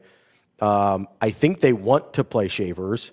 I do wonder. No one has told me this, and I might be totally out on my own here on this. On my own. I do wonder if in certain situations they might put him in the role we have carved out for like for like a McGahee or a Rodgers in like pure pass rush situations because I do think he's got a knack for that.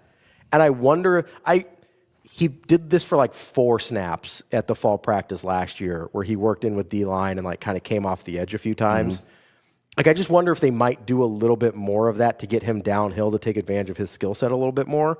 I don't know, but if you do that with him at all, then that opens up a spot for somebody else to work in on that second linebacker, either at the Mike or Sam spot there. So I don't know. I think linebacker's an interesting spot.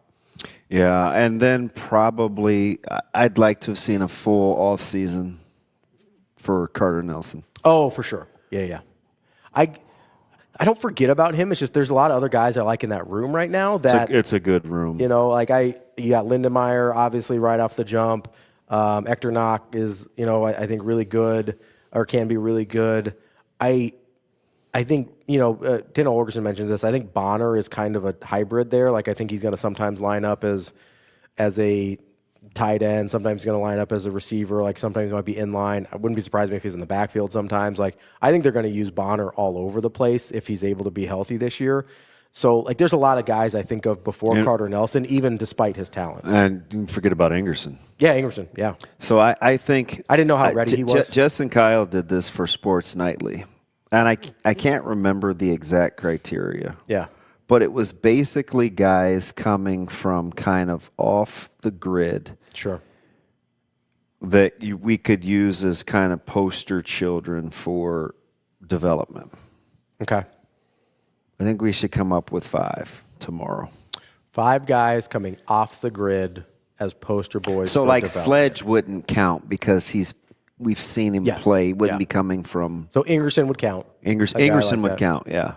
One guy I'm definitely putting on there that I think has had a heck of an offseason is Jeremiah Charles. I would put JJ on the list. I'll say I think a lot of guys in the secondary would count if you want to pick them. Like there's a lot of those types of guys in the secondary. That's okay. We can do that. We can do that exercise tomorrow. Maybe like a Grant Bricks. Bricks is one I thought about because for as highly touted as he was, we haven't heard a lot about him. But I do. I mean, obviously, there's some. I mean, so basically, we're looking for testimony guys. Yeah, guys that you can put on the poster and say this is. A-Train, do you know what a huge Stanger fan I am? Yeah. Why would he say that? He must know. Yeah. Nobody talks about Stenger other than me. I don't think so. Not really. And he's been hurt. That's a heck of a pull. So let me try and find. I love Gage Stenger. Let me try and find the line here. Love. Petchak wouldn't count. No. Seen too much of Petchak. Dawson Marin wouldn't count. Well, you're not going to get to see him. Not in the spring. Are we talking about for spring or fall? Spring. Okay. So and no, I don't think Merritt. He didn't you know play a why I would ton give you last Merritt year. is because he's got new tutelage with Orich helping out with linebackers. So, but we won't see him in the spring, so I'll take him out if we're doing spring specifically. Well, you don't have to tell me to tomorrow. You're just weeding guys out. I'm trying to find where the line is of who counts. Oh, yeah. Give me some more. What the Cortez Mills? I will count He would Mills. count. Okay. What other receivers? Clark and Smith, would they count? Clark, probably not. Okay. So Mills is the line on receivers. Probably not. Would Mosey count? Same coach. I assume Nelson doesn't count. So I want to say what a couple of players described him as this weekend, but I'll save it. Okay. So Nelson wouldn't count, right? No. But Mosey does? I want to say, do you know why I want to say yes? Why is that? Because he has, in terms of being a natural running back, it's so hard. And he's only played it 6 months. Yeah. So and you know me, I want to count that. I'm fascinated by Mosey. I'm a big fan. I look at Mosey and I see Deebo Samuel. I'll count it. Okay.